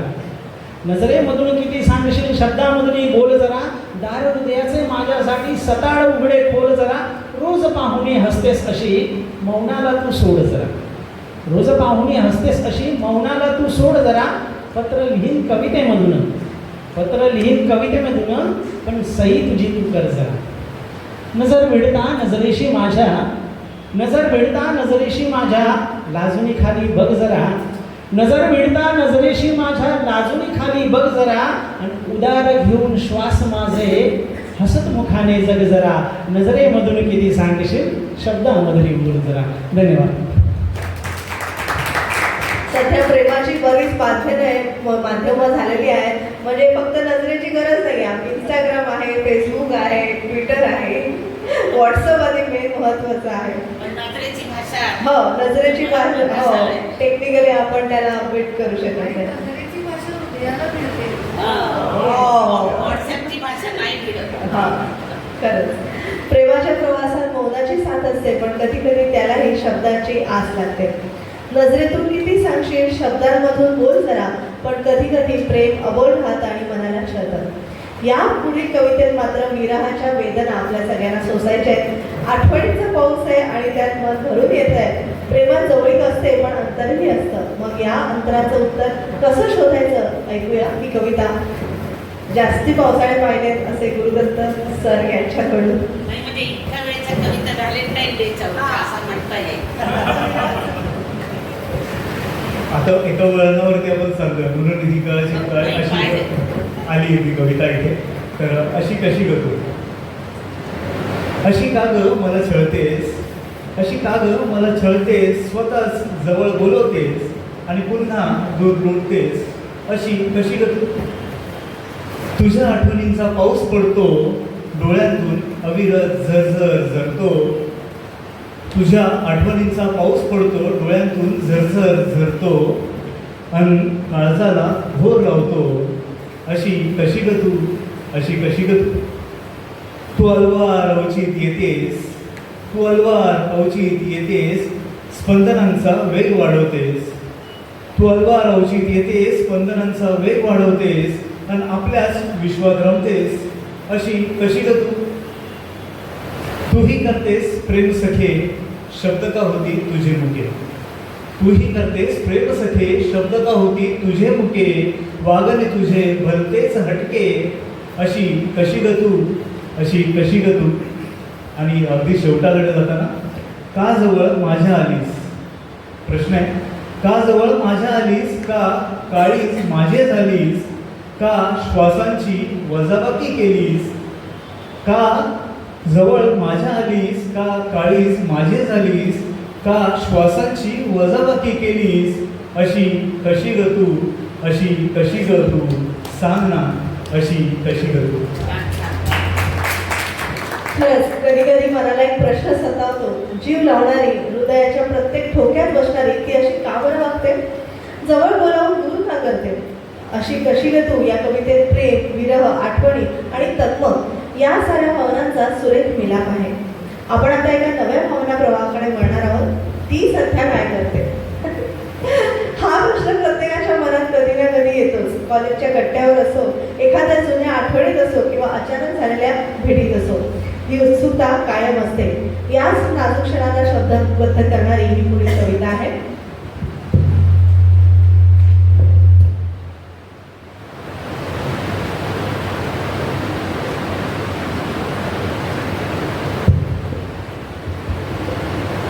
सध्या अनेक शाळांमध्ये, कॉलेजमध्ये गेट टुगेदर म्हणजे स्नेहसंमेलन सोहळे आयोजित करण्यात येत आहेत. जे उद्याच आहे. ग्रेट. तर अशाच एका शाळेतील स्नेहसंमेलनाला समोर ठेवून केलेली एक रचना, शीर्षक आहे ती सध्या काय करते. ती सध्या काय करते पाहण्यात दुरून आला. ती सध्या काय करते पाहण्यात दुरून आलाय, अजून ती काही दिसली नाही म्हणून थोडा खट्टू झाला. जुन्या टवाळक्या मित्रांसोबत रमण्याचा प्रयत्न करतोय. जुन्या टवाळक्या मित्रांसोबत रमण्याचा प्रयत्न करतोय. प्रवेश द्वाराजवळ येणार नाही, तो बारीक नजरा करून पाहतोय. अजून ती का आली नाही, अजून ती का आली नाही. विश्वासातल्या मैत्रिणीला त्याने हळूच विचारले. तिचेही झाले आणि तुझेही झाले असं चेष्टेने तिने त्याला फटकारले. तिच्या येण्याची आशा सोडत मग तो चालू कार्यक्रम बघत बसतो. तिच्या येण्याची आशा सोडत तो चालू कार्यक्रम बघत बसतो. अचानक त्याच्या कानावरती नाजूक असा तिचा आवाज येतो. हळूच मागे वळून पाहता त्याला त्याची न झालेली ती आलेली दिसते. मागे वळून पाहता त्याला त्याची न झालेली ती आलेली दिसते. त्याला पाहून ती सुद्धा खुशी स्मित हास्य करत त्याच्या जवळ येते. तिला आनंदात असलेलं पाहून मनातल्या मनात तोही खुश होतो. आणि संमेलनानिमित्त ती त्याला दिसली म्हणून, ह्या संमेलनानिमित्त ती त्याला दिसली म्हणून कार्यक्रमाच्याही धन्यवाद मानतो, कॉलेजचेही धन्यवाद मानतो. त्या कार्यक्रमानिमित्त दिसली म्हणून. मला वाटतं पराडकर सरांच्या नजरेसमोर किती मुली गेल्या असतील. अरे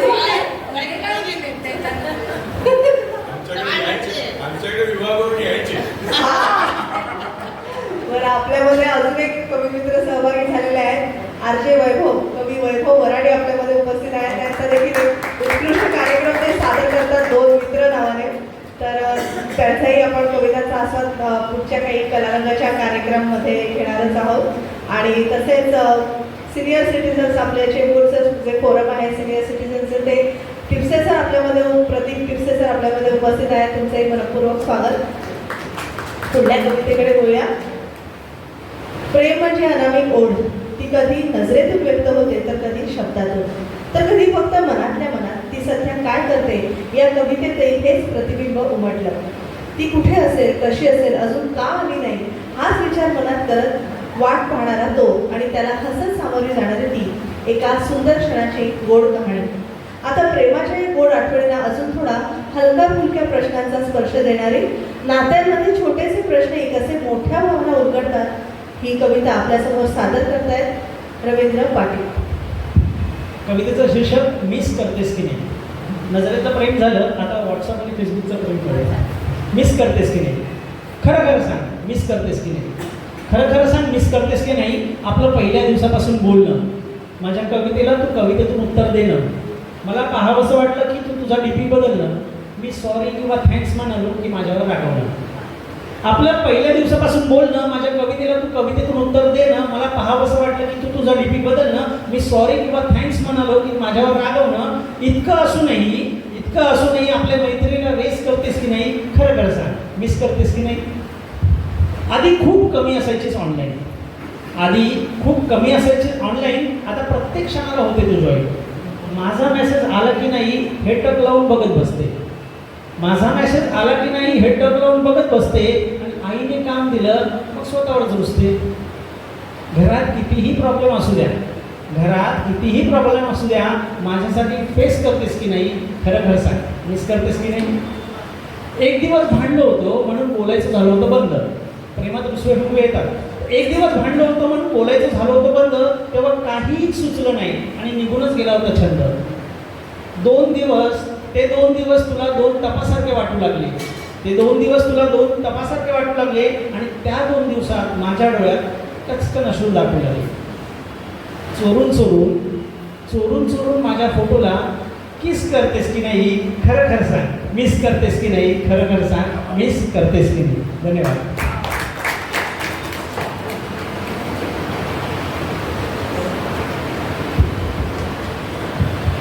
या सगळ्यांच्या कविता ऐकून मलाही खूप खूप झाली आहे कविता सादर करण्याची. माझी स्वलिखित कविता आहे आणि हे पुस्तक आजोबांच्या हस्ते आम्ही प्रकाशित केलं होतं, म्हणजे मी घरी जाऊन साहित्य सहवासमध्ये. बरीच वर्ष झाली आहेत. 2008चा हा संग्रह आहे. त्यातली कविता सादर करते. कविता अशी असावी, आज कवितांचा आस्वाद घेतोय. बघा आवडते का. मनाच्या लेखणीतून कागदावर उमटावी, मोर पिसाप्रमाणे खुलत ती जावी. बालकाप्रमाणे तिचे शब्द कोमल असावे, फुलाची एक पाकळी फुलावी तसं तिचं सौंदर्य असावे. सूर्याचे तेज आणि चंद्राची शीतलता असावी, सागराचे यौवन आणि विजेची लकाकी असावी. समाजाची तिच्यावर बंधनं नसावी, ती स्वयंपणे सहज ओठात यावी. तिच्यात अहंकार नसावा, तशी ती साधी भोळीही नसावी, पण तिच्यात प्रामाणिकपणाची झालर असावी. ती नदीप्रमाणे अवखळ पण शुद्ध असावी, वाटेत कुठेही ती दूषित न व्हावी. हे अशा अनुषंगाने लिहिलंय. संमेलनाच्या वाऱ्यांमध्ये थोडं राजकारण असतं, त्यामुळे ती कविता कवी संमेलनाला कुठेही राजकारणाचा स्पर्श होऊ नये अशा ह्याने ती वाटेत कुठेही दूषित न व्हावी असं लिहिलेलं आहे. हातात घेता तिचे गीत व्हावे, जे वाचून सगळे वाचक मोहित व्हावे. लिहिता ती वाढतच जावी, शब्द अपुरे पडले तरी भाव तिचे खुलावे. पुन्हा कवितांच्या गारव्यांकडे वळूया. तेजस्विनी आत्ताच जसं म्हणाले की नदी दूषित न व्हावी, तर कालच डॉक्टर तारा भवाळकर यांनी ह्याच विधानाला धरून एक वाक्य बोललेलं आहे आणि त्याचंच कदाचित एक थोडासा अंग भाव असावा असं मला वाटतं. तर म्हणून आपल्याबरोबर एक अनुज केसरकर आहेत, जे दीपक केसरकरांचे पुतणे आहेत आणि ते ह्या कार्यक्रमामध्ये खास आले आहेत. अगदी सुरुवातीपासून इथे आहेत. अनुजजी जरा उभं राहून जरा.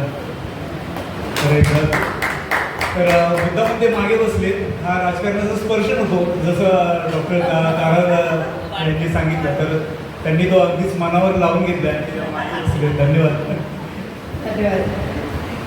आता या हळव्या भावनांच्या लहरीमधून आपण थोडं अध्यात्माकडे जाणार आहोत, आत्मशक्ती आणि श्रद्धेच्या दिशेने वळणार आहोत. स्वामींच्या कृपेचा आधार घेत हा अभंग भक्ती, आत्मबळ आणि श्रद्धेचा प्रकाश आपल्यासमोर मांडेल. आपण भक्तिरसात आता धावून निघणार आहोत. मी अर्थातच गुरुदत्त सरांना विनंती करते, त्यांनी भक्तिरसाकडे आपण त्याला घेऊन जाणार आहोत. आणि आज काय विशेष योग आहे म्हणजे आज रामदास स्वामींची जयंती देखील आहे. तर कविता आपण सादर करावी. समर्थाय या कवितेचं नाव आहे समर्थाय. गेल्या स्वरूपात सादर करण्याचा प्रयत्न होतोय. बघा तुम्हाला कशी वाटते. अभंगाचं शीर्षक आहे पळून जाऊ नका. हा गाऊन म्हणतात कविता. जिथे स्वामी तिथे नाही काही ऊने, श्वासांची सदेने समर्थाय. जिथे स्वामी तिथे नाही काही ऊने, श्वासांची सदेने समर्थाय. स्वामी आत्मबळ निशंक भमाया, स्वामी आत्मबळ निशंक भमाया. हरपरितना समर्थाय. जगी जन्म मृत्यू असे त्यांचा खेळ, जगी जन्म मृत्यू असे त्यांचा खेळ. मी त्यांचा बाळ समर्थाय. श्री स्वामी समर्थ देती मनज साथ, श्री स्वामी समर्थ देती मनज साथ. पाठीवर हात, पाठीवर हात समर्थाय. प्रारब्ध घडवी स्वामींचीच भक्ती, प्रारब्ध घडवी स्वामींचीच भक्ती. देई मज शक्ती समर्थाय. कामी घाबरावे स्वामी कृपा होता, कामी घाबरावे स्वामी कृपा होता. तेच माझे दाता समर्थाय, तेच माझे दाता समर्थाय. स्वामींच्या नामात गुरु झाला दंग, स्वामींच्या नामात गुरु झाला दंग. दाताना भंग समर्थाय, समर्थाय, समर्थाय. श्री स्वामी. आपल्यामध्ये बरेच जण स्वामी भक्त असतील, त्यांना ही कविता फारच भावली असेल असं आशा व्यक्त करते. श्रद्धा, भक्ती आणि आत्मबळाचा महिमा सांगणारा समर्थाय हा अभंग ऐकताना आपल्या मनात भक्तिरसाची ओढ निर्माण झाली. श्री स्वामी समर्थ यांच्या कृपेचा आधार घेत जीवनातील प्रत्येक संकटाला समर्थपणे तोंड देण्याची उर्मी मिळाली, एक सुखद अनुभूती मिळाली. आता भक्तीच्या गूढ प्रवासातून आपण तंत्रज्ञानाच्या गूढ विश्वात प्रवेश करणार आहोत. मगाशी म्हटल्याप्रमाणे गुगल, यूट्यूब, फेसबुक, व्हॉट्सअप या सगळ्यांमध्ये आपली माहिती किती साठवली जाते याचा आपण कधी विचार केला आहे का? याच विचारात होती फिरणारी ही हलकी फुलकी पण विचार करायला लावणारी कविता आपल्यासमोर सादर होते. कवितेचं नाव आहे हार्ट टेस्ट.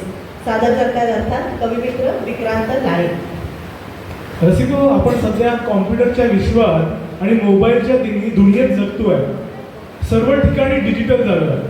आपली सर्वांची डिजिटल माहिती जिथे स्टोअर केली जाते, संकलित केली जाते, संग्रहित केली जाते, ती जागा म्हणजे हार्ड डिस्क. माझ्या पुढील कवितेचं शीर्षक आहे हार्ड डिस्क. गुगल मॅपला माहीत आहे आपले ठाव ठिकाणे, गुगल मॅपला माहीत आहे आपले ठाव ठिकाणे, कुठे राहता आणि कुठे कधी आपले येणे जाणे. यूट्यूबला तर कळे आपले व्हिडिओ आवडीचे, यूट्यूबला तर कळे आपले व्हिडिओ आवडीचे, समोर तेच जाते दाखविले जे आपल्या निवडीचे. फेसबुकला तर सारेच ज्ञान मित्र नातेमंडळांविषयी, फेसबुकला तर सारेच ज्ञान नाते मित्रमंडळांविषयी शेअर केलेल्या त्यांच्या गोष्टी आपल्यापर्यंत पोहोचवले. जीमेलला कॉन्टॅक्ट लिस्ट आपली पूर्ण तोंडपाठ. जीमेलला कॉन्टॅक्ट लिस्ट आपली पूर्ण तोंडपाठ. मोबाईल गेला तर त्याचीच असते सोबतीला गाठ. व्हॉट्सअपच्या सर्व्हरमध्ये दडले सारांचे मेसेज. व्हॉट्सअपच्या सर्व्हरमध्ये दडले सारांचे मेसेज. काय कुणी कधी पाठवले त्याचे सदा असे स्टोरेज. क्रोमलाही माहीत आपली फोटो सर्च वेबसाईट. क्रोमलाही माहीत आपली फोटो सर्च वेबसाईट. त्याचेही असे आपल्यावरती देखरेख डे नाईट. शेवटच्या ओळी, विचार करा जर दडले इतके ह्यांच्या सर्व्हर पोटामध्ये. शेवटच्या ओळी आहे, विचार करा जर दडले इतके ह्यांच्या सर्व्हर पोटामध्ये, तर किती काय सेव्ह असेल, तर किती काय सेव्ह असेल देवाच्या हार्डडिस्कमध्ये, देवाच्या हार्डडिस्कमध्ये. क्या बात आहे. देवाची हार्डडिस्क हे आपण कधी विचारही केला नव्हता. अगदी वेगळ्या म्हणजे अनाकलनीय अशा कविता म्हणजे विषय आहेत तुमचं. हार्ड सब्जेक्ट, ती हार्डडिस्कचा हार्ड सब्जेक्ट. मॅडम अगदी उत्स्फूर्त दाद देत आहेत. धन्यवाद. हार्डडिस्क या कवितेतून तंत्रज्ञान आपल्या आयुष्याचा अविभाज्य भाग कसा बनला यावर एक हलकी फुलकी पण मार्मिक टिप्पणी अनुभवायला मिळाली.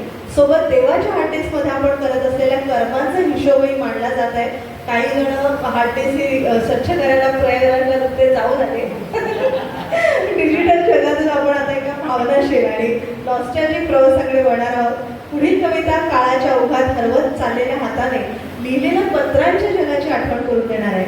भावना, शब्द, शाई आणि आठवणी यांचे एक नाजूक नातं जपणारी ही कविता आठवणीच्या राखेत अजूनही धगधगणाऱ्या भावना जागर करेल. चला ऐकूया पत्रांची चिता. अरे बापरे, पत्रांची चिता रवींद्र पाटील यांच्याकडून. आवडेल, नक्की आवडेल. पत्रांची चिता. माझी पत्र अजून का ठेवली असेल जपून. माझी पत्र अजून का ठेवली असेल जपून. चेहरा तुझा बोलका होता कुठवर ठेवशील लपून. कागदांचं काय एवढं आठवणींचं लप्तर होईल. कागदांचं काय एवढं आठवणींचं लप्तर होईल. शाई उडून जाता जाता तिचं देखील अत्तर होईल. जर ठेवायचीच असतील जपून, जर ठेवायचीच असतील जपून तर आठवणींची तयारी कर. जर ठेवायचीच असतील जपून तर आठवणींची तयारी कर. माझ्यापर्यंत त्या पोचतील इतकंच आता गृहीत धर. बघ मग त्या पत्रातून मला वगळता येतं का. बघ मग त्या पत्रातून मला वगळता येतं का आणि त्या पत्राची चिता रचून मला जाळता येतं का. बघ त्या पत्रातून मला वगळता येतं का, त्या पत्रांची चिता रचून मला जाळता येतं का. तुझ्या हाताने पाणी नाही, तुझ्या हाताने पाणी नाही पण अग्नी तरी मिळेल. तुझ्या हाताने पाणी नाही पण अग्नी तरी मिळेल. आणि प्रत्येक पत्र जळताना, प्रत्येक पत्र जळताना तुझे अश्रू पाहून उजळेल, तुझे अश्रू पाहून उजळेल. धन्यवाद. या वयात एवढं मोठं काव्य लिहित आहे. आणि गंभीर काव्य कविता म्हणते हलकी फुलकी आणि अच्छा तू गुरुदत्त सरांवर वैराग्य आलेलं दिसतंय. पत्रांची चिता या कवितेतून जुन्या आठवणींमध्ये दडलेल्या भावनांचा आर्त वेदनादायक सूर ऐकू आला. पत्रांचा तो कागदी स्पर्श आणि त्यामागच्या भावना काळाच्या प्रवाहात हरवत चालल्या तरीही मनाच्या एका कोपऱ्यात कायम जिवंत राहतात. मला असं वाटतं की प्रत्येकाकडे पूर्वी म्हणजे आपण सगळे पत्रांच्या दुनियेतले आहोत. पत्र पाठवणं, लिहिणं, वाचणं आणि त्या पोचवायची वाट पाहणं हे ते आपण सर्वांनी आतुरतेने केलेलं आहे. आणि पत्राचा गठ्ठा आपल्याकडे काही निवडक पत्र आपण ठेवलेली असेल. आईची, आजीची अशी निवडक पत्र आपण ठेवलेली असेल. प्रेमाच्या खेळात कोण जिंकतं आणि कोण हरतं हे ठरवणारे नियम वेगळेच असतात. प्रेम, भावनांचे डावपेच आणि एकतर्फी विजयाचा खेळ या साऱ्यांचा अनोखा संगम या कवितेतून अनुभवायला मिळणार आहे. कवितेचं नाव खूपच छान आहे, मॅन ऑफ द मॅच. आणि आजच्या मॅन ऑफ द मॅच अर्थात गुरुदत्त वागदेकर सरच आहे. त्यामुळे man of the match Nawale Gurudatt सरांनाच विनंती करूया पुढची कविता त्यांनी सादर करा. खरं तर मॅन ऑफ द मॅच मी नाही, तुम्ही सगळेच मॅन ऑफ द मॅच आहात. कारण आज तुम्ही इथे आलात आणि ह्या कवितांचा गारवा अनुभवत आहे. तर त्यासाठी पुन्हा एकदा तुमचं स्वागत आणि आभार मानतो. आणि कवितेकडे बोलतो.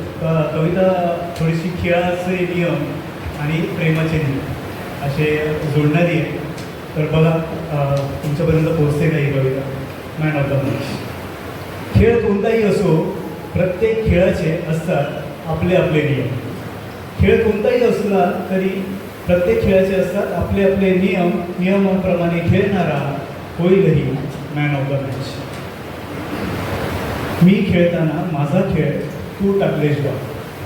मी खेळताना माझा खेळ तू टाकलेस डाव. जीवनाच्या सारेपटावर कधी मोहक स्मित हास्यांचे, कधी नागवी शब्दांचे, कधी हळुवार भावनांचे आणि कधी अलवार स्पर्शाचे. तरीही मती गुंग न होऊ देता मी खेळत राहिलो तू मांडलेला खेळ. तुझ्या नियमाप्रमाणे अनपेक्षित घडलं. तुला अपेक्षित असलेला मॅन ऑफ द मॅच जाहीर झाला मला. तुला अपेक्षित असलेला मॅन ऑफ द मॅच जाहीर झाला मला. मनातला राग चेहऱ्यावर न दाखवता तू केलंस माझं अभिनंदन. मनातला राग चेहऱ्यावर न दाखवता तू केलंस माझं अभिनंदन. आणि मांडलास एक नवा डाव. पुन्हा नव्याने तू उधळलेस तुझे स्मित हास्य. शब्दांचे बांधलेस सेतू. भावनांच्या राजमार्गावरून थेट स्पर्श केलास माझ्या हृदयाला. आणि आता मलाच वाटू लागलं मीच आहे तुझ्या जीवनातला मॅन ऑफ द मॅच. माझ्यासाठी रचलेल्या खेळात मी गुरफटून गेलो आणि अडकलो. तू मांडलेल्या चक्रव्यूहात माझी सारी शस्त्र अर्थात माझी लेखणी, माझे शब्द, माझ्या भावना सगळ्याच झाल्या आता बधीर. माझी लेखणी, माझे शब्द, माझ्या भावना सारेच आता झाल्यात बधीर. आणि तू बघत आहेस माझ्याकडे जिंकल्याच्या आविर्भावात अधरावर लिहून तेच गोड स्मित हास्य उंचावत आहेस man of the match.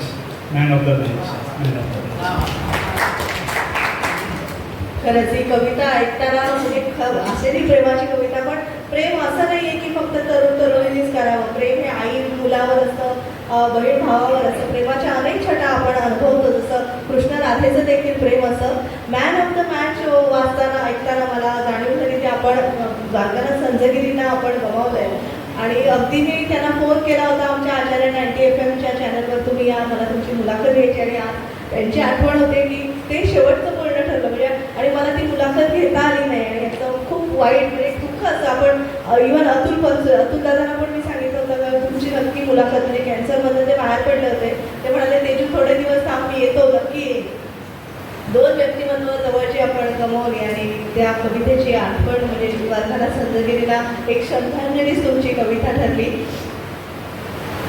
Man of the match या कवितेतून भावनांचा खेळ, जीवनाच्या सारीपाटावर मांडलेले डावपेच आणि त्यात अडकलेलं मन, हे सारंच अगदी सहज आणि प्रभावीपणे शब्दात उतरले. कधी विजयाचा आनंद तर कधी पराभव स्वीकारायची वेळ. हा खेळ नेहमी सुरू राहतो. या पुढील कविता मनाची हळवी बाजू मांडणारी आहे. जिथे जगाच्या अमर्याद अपेक्षा असतात तिथे स्वतःला जपणं किती अवघड असतं ते ही कविता सांगते. या कवितेतून एकटेपणाचा स्वीकार आणि स्वाभिमानाची भावना अनुभवायला मिळेल. तरीही ना मी त्यांचा रे सादर करतायत विक्रांत. एक आर्त भावना, मनातली खदखद, उद्विग्न मनाचा संताप, मनस्ताप आणि स्वतःचे केलेले सांत्वन. एक वेगळ्या प्रकारची कविता तुमच्यापुढे सादर करतोय. तरी नामी त्यांचा रे. कुणी किती ते गृहीत धरावे ह्याला काही सीमा रे. कुणी किती ते गृहीत धरावे ह्याला काही सीमा रे. भला वागलो जरी जगाशी तरी नामी त्यांचा रे.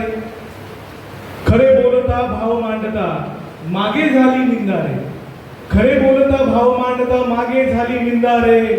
कुठे मला फरक तो पडला ना सतवली चिंता रे. निस्वार्थपणाने स्वच्छ मनाने केले नित्याने अंधारे. निस्वार्थपणाने स्वच्छपणाने केले नित्याने अंधारे. फक्त ना घेतले त्यांच्या कलेने हाच झाला वांधारे. त्यांचे ऐकले केले मनाचे. त्यांचे ऐकले केले मनाचे म्हणून ठरलो मिंदारे. त्यांचे ऐकले केले मनाचे म्हणून ठरलो मिंदारे. उंच धरायचा झेंडा स्वतःचा हाच त्यांचा धंदारे. पडलो आता जरी मी एकटा नको कुणाचा खांदा रे. पडलो आता जरी मी एकटा नको कुणाचा खांदा रे. डाव सोडतो हा गाव सोडतो, डाव सोडतो हा गाव सोडतो, तुम्ही सुखाने नांदा रे. कुणी किती ते गृहीत धरावे ह्याला काही सीमा रे. भला वागलो जरी जगाशी तरी नामी त्यांचा रे, तरी नामी त्यांचा रे. धन्यवाद. हे दोघंही म्हणजे विक्रांत जाळे आणि रवींद्र पाटील कॉर्पोरेट क्षेत्रात कार्यरत आहेत आणि ते जे फ्रस्ट्रेशन आहे ते वाटतं परावर्तित झालं आहे त्यांच्या कवितेमधून.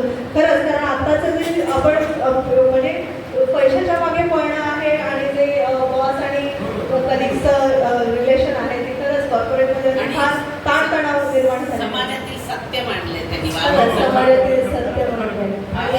हो आणि गुरुदत्त वागवेकर सर सामाजिक कार्य म्हणजे रक्तदान शिबिर म्हणा किंवा बरेचसे सामाजिक कार्यात अग्रेसर असतात. आज रक्तदान शिबिर म्हणजे रक्तदान करताना सुद्धा माणूस 10 वेळा विचार करतो मला त्यातून काय मिळणार हा त्यामागे विचार पहिल्यांदा डोकावतो.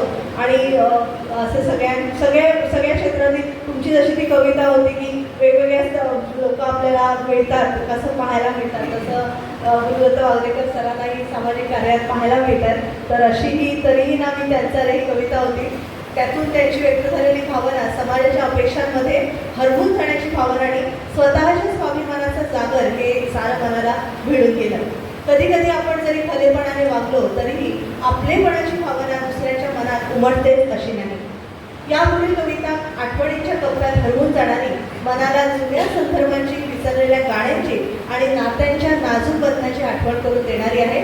कधी काळी सोबत असलेली माणसं आजही आपल्याला आठवतात का की सगळं विसरून गेलो आपण. चला ही भावनिक कविता ऐकूया रवींद्र पाटील यांच्याकडून. कोणास ठाऊक कवितेचं शीर्षक कोणास ठाऊक. तुला बरं आठवतं आकाशातलं चांदणं, तुला बरं आठवतं आकाशातलं चांदणं आपल्या पहिल्या भेटीच्या वेळी टिपूर होऊन चमकलेलं. तुला बरं आठवतं आकाशातलं चांदणं आपल्या पहिल्या भेटीच्या वेळी टिपूर होऊन चमकलेलं. आठवतंय ना तुला ते रस्वदीर्घ चुकलेल्या शब्दांनी भरलेलं माझं पहिलं प्रेमपत्र तू तुझ्या वहीत लपवून ठेवलेलं. किती वेळा माफ केलंस तू, किती वेळा माफ केलंस तू आणि कित्येकदा तू चिडलेली. किती वेळा माफ केलंस तू आणि कित्येकदा तू चिडलेली. पण कित्येकदा चूक नसताना मलाच मिठीस धरलेलं. अनेकदा म्हणायचीच ते गाणं, अनेकदा म्हणायचीच ते गाणं, चाल मात्र नेहमी वेगळी. अनेकदा म्हणायचीच ते गाणं, चाल मात्र नेहमी वेगळी. आठवत असेलच कधी कुठे व्यवस्थित असं तू म्हटलेलं. बरं तुला बरं आठवतं शेजाऱ्यांचं भांडण, पानफुलांचं मौन, ढगांचा गडगडाट आणि पक्ष्यांचं किलबिलाट. तुला बरं आठवतं झाडापाडांचं मौन, शेजाऱ्यांचं भांडण, ढगांचा गडगडाट आणि पक्ष्यांचा किलबिलाट. पण आत्ता या क्षणाला मी तुला आठवतोय का कुणास ठाऊक. माहीत असलं तरी प्रत्येक वेळी चाल वेगळी असते. हो कारण हल्लीची पिढी एक बॉयफ्रेंड 2 बॉयफ्रेंड याच्यावर न बोलायलाच बरं. कुणास ठाऊक या कवितेतून आठवणींचा नाजूक प्रवास आपल्या मनाला स्पर्श करून गेलाय. काही नाती काळाच्या ओघात हरवतात आणि त्या जुन्या क्षणांची ओढ तोच गारवा आज आपल्याही मनात दाटून आलाय. आता आपल्यासमोर येत आहे एक गोंधळलेली भावना, एक अनामिक ओढ पण अजूनही मनात दडवलेलं प्रेम. कधी कधी आपल्याला प्रेम वाटतं पण ते खरंच प्रेम आहे की काहीतरी वेगळंच हे समजायला वेळ लागतो. चला या हृदयस्पर्शी कवितेतून समजून घेऊया हे प्रेम आहे की अजून काही. सादर करत आहेत गुरुदत्त वागवेकर. पुन्हा जास्ती पावसाळ्यात पाहिलेला माणूस. हे प्रेम आहे की अजून काही. पाहिलं तुला आणि बघतच राहिलो, पाहिलं तुला आणि बघतच राहिलो, तुझा निराळ चेहरा तुला बघताना हरवून गेलो. हरपून गेलो सार सार जगभान, कोणताही साज शृंगार न केरता येईल तू परिपूर्ण दिसत होतीस. कोणताही साज शृंगार न करताही तू परिपूर्ण दिसत होतीस. सौंदर्याची मूर्तिमंत साक्ष आकृष्ट करतोय मला तुझा चेहरा, ओढतोय पुन्हा पुन्हा तुझ्याकडे. आकृष्ट करतोय मला तुझा चेहरा, ओढतोय पुन्हा पुन्हा तुझ्याकडे. तुझ्या डोळ्यातले निर्मळ निरागस भाव, तुझ्या अधरावर अलवार सजणारं, तुझ्या अधरावर अलवार सजणारं मोहक लागवीस मी. तुझ्या मधुर शब्दांनी माझ्या कानात रुंजी घालणं. आणि सगळ्यात महत्त्वाचं म्हणजे कोणताही थाटमाट बडेजाव न करताही तू केवळ तुझ्या ह्याच निरागसतेमुळे मला पुन्हा आकर्षित करते तुझ्याकडे. केवळ तुझ्या ह्याच निरागसतेमुळे मला पुन्हा आकर्षित करतेस तुझ्याकडे.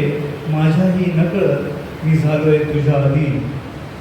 माझ्याही नकळत मी झालोय तुझ्या अधीन. कधी स्वतःला केलंय तुझ्या स्वाधीन. पण हे कसं सांगू हेच समजत नाही. पण हे कसं सांगू हेच समजत नाही. तुझ्या विना राहत नाही. भीती वाटते तुला हे सांगायला. तू नाराज झालीस तर तू झिडकारलंस तर तुला गमावण्याची हिंमत नाही. म्हणून आता वाट बघतोय तुलाच समजायची. म्हणून आता वाट बघतोय तुलाच समजायची. तुला सुमगावं माझं निस्सीम प्रेम. तुला सुमगावं माझं निस्सीम प्रेम. आणि तोपर्यंत मी शोध घेत राहील. हे प्रेम आहे की अजून काही. हे प्रेम आहे की अजून काही.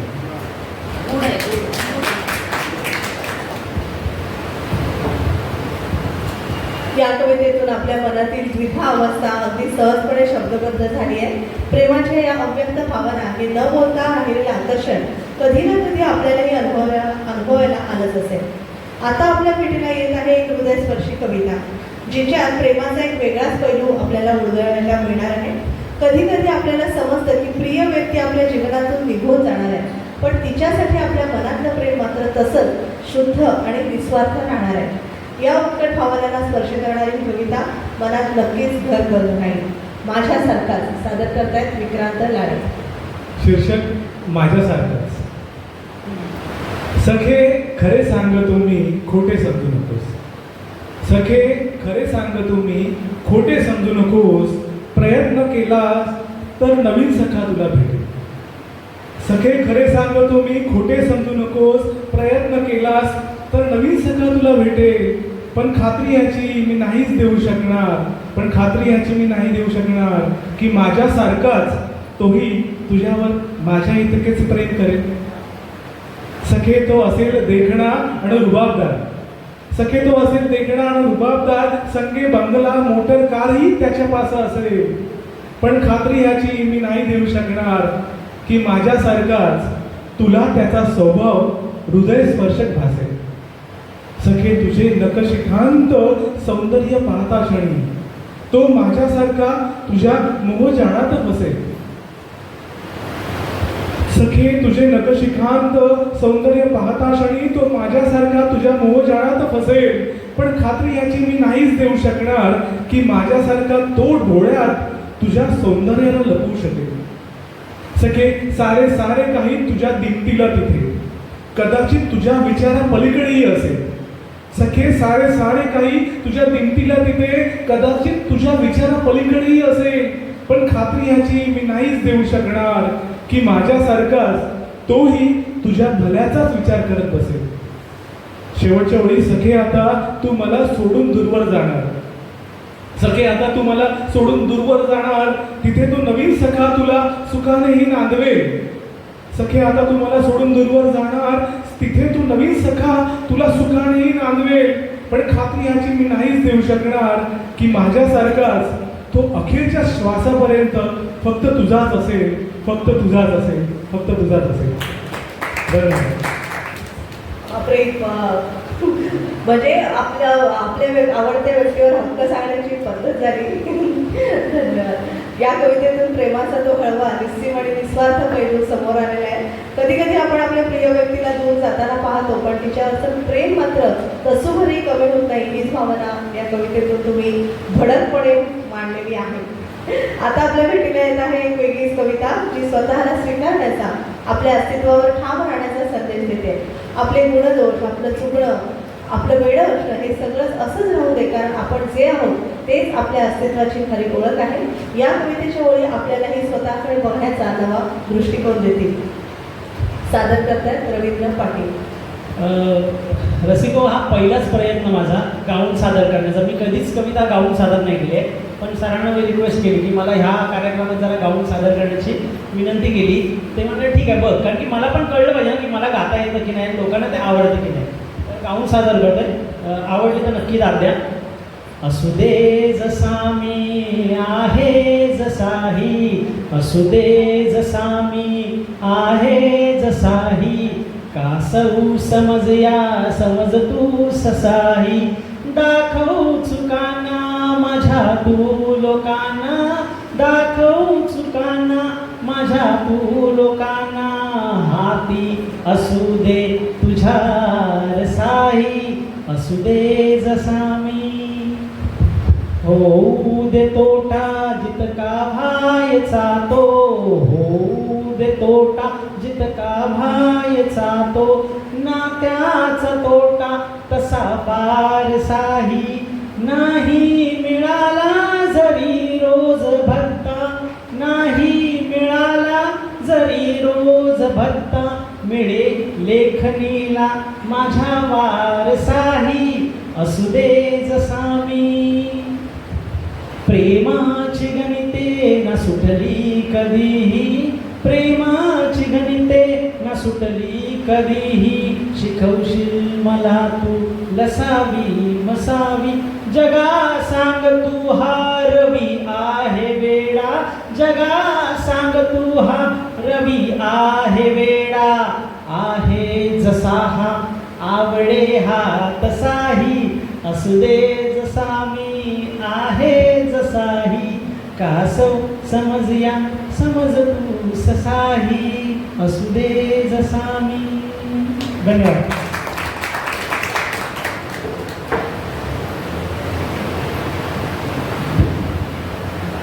या कवितेतून स्वतःला जसा आहे तसा स्वीकारण्याचा सकारात्मक दृष्टिकोन दिसतोय.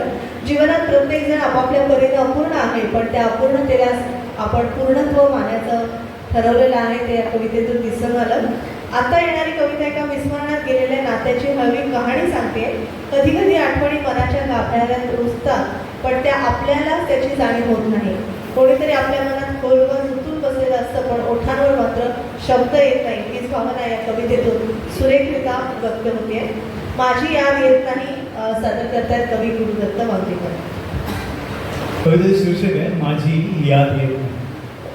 काळे मेघ झरतात पण ती भिजत नाही, काळे मेघ झरतात पण ती भिजत नाही, उगा तिलाही वाटते माझी याद येत नाही.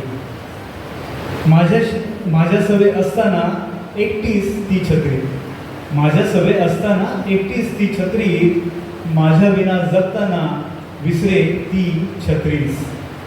दोन पावले चालता कोलाहल चाले आत, दोन पावले चालता कोलाहल चाले आत, मेंदू भलतेच सांगे माने हृदयाची बात, खोल आत रोज चाले पाठ शिवणीचा खेळ, खोल आत रोज चाले पाठ शिवणीचा खेळ, रात्र सारी सरताना उषा दाखवते वेळ, हलकेच अलवार स्मित सजे ओठांवर, हलकेच अलवार स्मित सजे ओठांवर, यंत्रवर जगताना मीच रुजे खोलवर, मीच रुजे खोलवर, पावले ही वळताना मन थांबवत नाही. शेवटच्या ओळी, पावले ही वळताना मन थांबवत नाही, पण उगा तिलाही वाटते माझी याद येत नाही, माझी याद येत नाही. आपल्यातले काही काही जण गेलेले आहेत, पण तरी सुद्धा आपण एक 15 मिनिटं अजून काही थोड्या मोजक्याच कविता राहिलेल्या आहेत. एकदम कविता अंगावर आल्यावर काय होतं याचा अनुभव आपण घेतलेला आहे. तरी पण एक मोजक्याच कविता आपण तुमच्यासमोर सादर करूया. एक 5-6 कविता राहिलेल्या आहेत. कधी आठवण्यांच्या सावल्या मनाला गोंजारतात, तर कधी त्या झरत्या पावसासारख्या उठत राहतात. कुणाच्या तरी आठवणी मनात खोलवर रुजतात, पण ओठांवर मात्र एक वेगळंच गीत येतं. अशीच एक भावना आपल्या मनात उतरवणारी कविता माझी याद येत नाही. पण आठवणीने वेडं होणारं मन आणि प्रेमाच्या रंगात रंगणाऱ्या गमती जमती काही कमी नाही. प्रेमाच्या गोंधळलेल्या गोष्टींमध्ये मुलांची धडपड किती मजेशीर असते ना. प्रयत्नांची पराकाष्ठा करूनही काही मुली का पटत नाहीत, आणि ही खरंच आता सध्या तोच प्रश्न आहे, मुली का पटत नाही. ही हास्याची एक झुळूक घेऊन येणारी कविता आपल्यासमोर सादर करतात विक्रांत लाळे. शीर्षक आहे आम्हाला काही त्या पटत नाही. कोण? मुली. ठीक आहे. तर आम्हा मुलांचं नाही, ह्या मुली कधीच ऐकत नाही. आम्हा मुलांचं आणि ह्या मुली कधीच ऐकत नाही आणि लाख प्रयत्न केले ना तरी आम्हाला काही ते पटत नाही. गल्ली गल्लीतून आम्ही त्यांच्या मागं फिरतो. गल्ली गल्लीतून आम्ही त्यांच्या मागं फिरतो. त्यांचे बॉडी गार्डच आम्ही स्वतःला समजू लागतो. त्याही आम्हाला त्यांच्या मागं फिरून थकत नाही आणि लाख प्रयत्न केले तरी आम्हाला काही ते पटत नाही. त्यांच्यासाठी मित्रमंडळींना आम्ही शेंडी लावतो. वेळ प्रसंगी आम्ही लंगोटातील मैत्री तोडतो. त्यांच्यासाठी मित्रमंडळींना आम्ही शेंडी लावतो. वेळ प्रसंगी आम्ही लंगोटीतील मैत्रीही तोडतो. त्यांच्यासाठी एवढं सारं करूनही त्या आम्हाला इज्जत काही देत नाही आणि लाख प्रयत्न केले तरी आम्हाला काही ते पटत नाही. बहिणीला 100-200 रुपयाची ओवाळणी टाकतो. भावाला बाईकची चावी देणं टाळतो. बहिणीला 100-200 रुपयाची ओवाळणी टाकतो. भावाला बाईकची चावी देणं टाळतो. त्यांच्या महागड्या व्हॅलेंटाईन गिफ्टसाठी स्वतः काही खात नाही पण लाख प्रयत्न केले तरी आम्हाला काही पटत नाही. अंगावर बॉडी स्प्रे, शर्टावर परफ्यूम मारतो. अंगावर बॉडी स्प्रे, शर्टावर परफ्यूम मारतो. दाढी मिशीला पीळ आणि केसांना जेल लावतो. त्यांच्यासमोर शायनिंग मारण्याची आम्ही कसलीही कसर सोडत नाही आणि लाख प्रयत्न केले तरी आम्हाला काही त्या पडत नाही. शेवटी त्यांना तिथे कोणीतरी लल्लू पंजूस आवडतो. हिने इथे आपण फक्त त्यांचा विचारच करत राहतो. भूक, तहान, अभ्यास, काम कशावरही लक्ष लागत नाही. भूक, तहान, अभ्यास, काम कशावरही लक्ष लागत नाही आणि लाख प्रयत्न केले तरी आम्हाला काही त्या पडत नाही. धन्यवाद. खूप छान. ते म्हणजे महाविद्यालयाच्या प्रांगणात आपण आहोत आणि त्याला साधेची खरं मुलं मुली नाही आहे समोर. त्यांच्या परीक्षा चालू असल्यामुळे महाविद्यालयातले विद्यार्थी नाही आहेत पण अगदी त्याला अनुरूप अशी कविता तुम्ही सादर केली. प्रेमाच्या गमती आणि मुलांची धडपड आपण पाहिली. आता प्रवासात घडणाऱ्या गमतींकडे बोलूया. बसमध्ये सीट मिळाली, बाजूला सुंदर मुलगी बसली आणि मनात गुलाबाच्या पाकळ्या उमटू लागल्या. पण शेवट काय झाला? अहो तीच खरी मजा आहे जी आपण रवींद्र यांच्याकडून ऐकणार आहोत. प्रवासी सीट. विनोदी कविता आहे. एकदा गावी जाण्यासाठी बसमध्ये बसलो. सीटवर बसताना मनामध्ये हसलो. सीट होती दोघांची, एकवर होती लडकी. जवळ दिशा बसलो आणि मनात दिल में आग भडकी. माझ्याकडे पाहून ती गालातल्या गालात हसली. मला वाटलं नक्कीच की पोरगी आपल्या आता फसली. रंगाने होती गोरी पान, चेहऱ्यावर होते हसरे भाव. माझ्या मनाने मग तिला पटवण्याचा केला उठाव. एसटी थोडी आदळली की स्पर्श तिचा व्हायचा. श्रावणातल्या सरींची आठवण करून द्यायचा. दोघात थोडं अंतर होतं ते पण आता सरलं. बघता एसटीला अंधाराने घेतलं. अंधाराचा फायदा घ्यावा असं जेव्हा मला वाटलं, विचारांचं काऊर तेव्हा माझ्या मनात पेटलं. काय बोलावं तिच्याशी काहीच कळत नव्हतं. मनात यायचं बोलावं पण ओठांवरच वळत. कुणी इकडं बघतंय का पाहत होतो जवळपास. ती वाटायची पारो पण मी तिचं देवदास. मग मीही ठरवलं आता तिच्याशी बोलायचंच आणि आपल्या मनातलं प्रेम तिच्यापाशी खोलायचंच. मी बोलणार इतक्यात तिने काढला खाऊ. हळूच मला म्हणाली, थोडा खाता का हो भाऊ. त्याच दिवशी ठरवलं की प्रत्येकीवर नाही मरायचं. प्रेम फक्त आणि फक्त आता आपल्या बायकोवरच करायचं. धन्यवाद.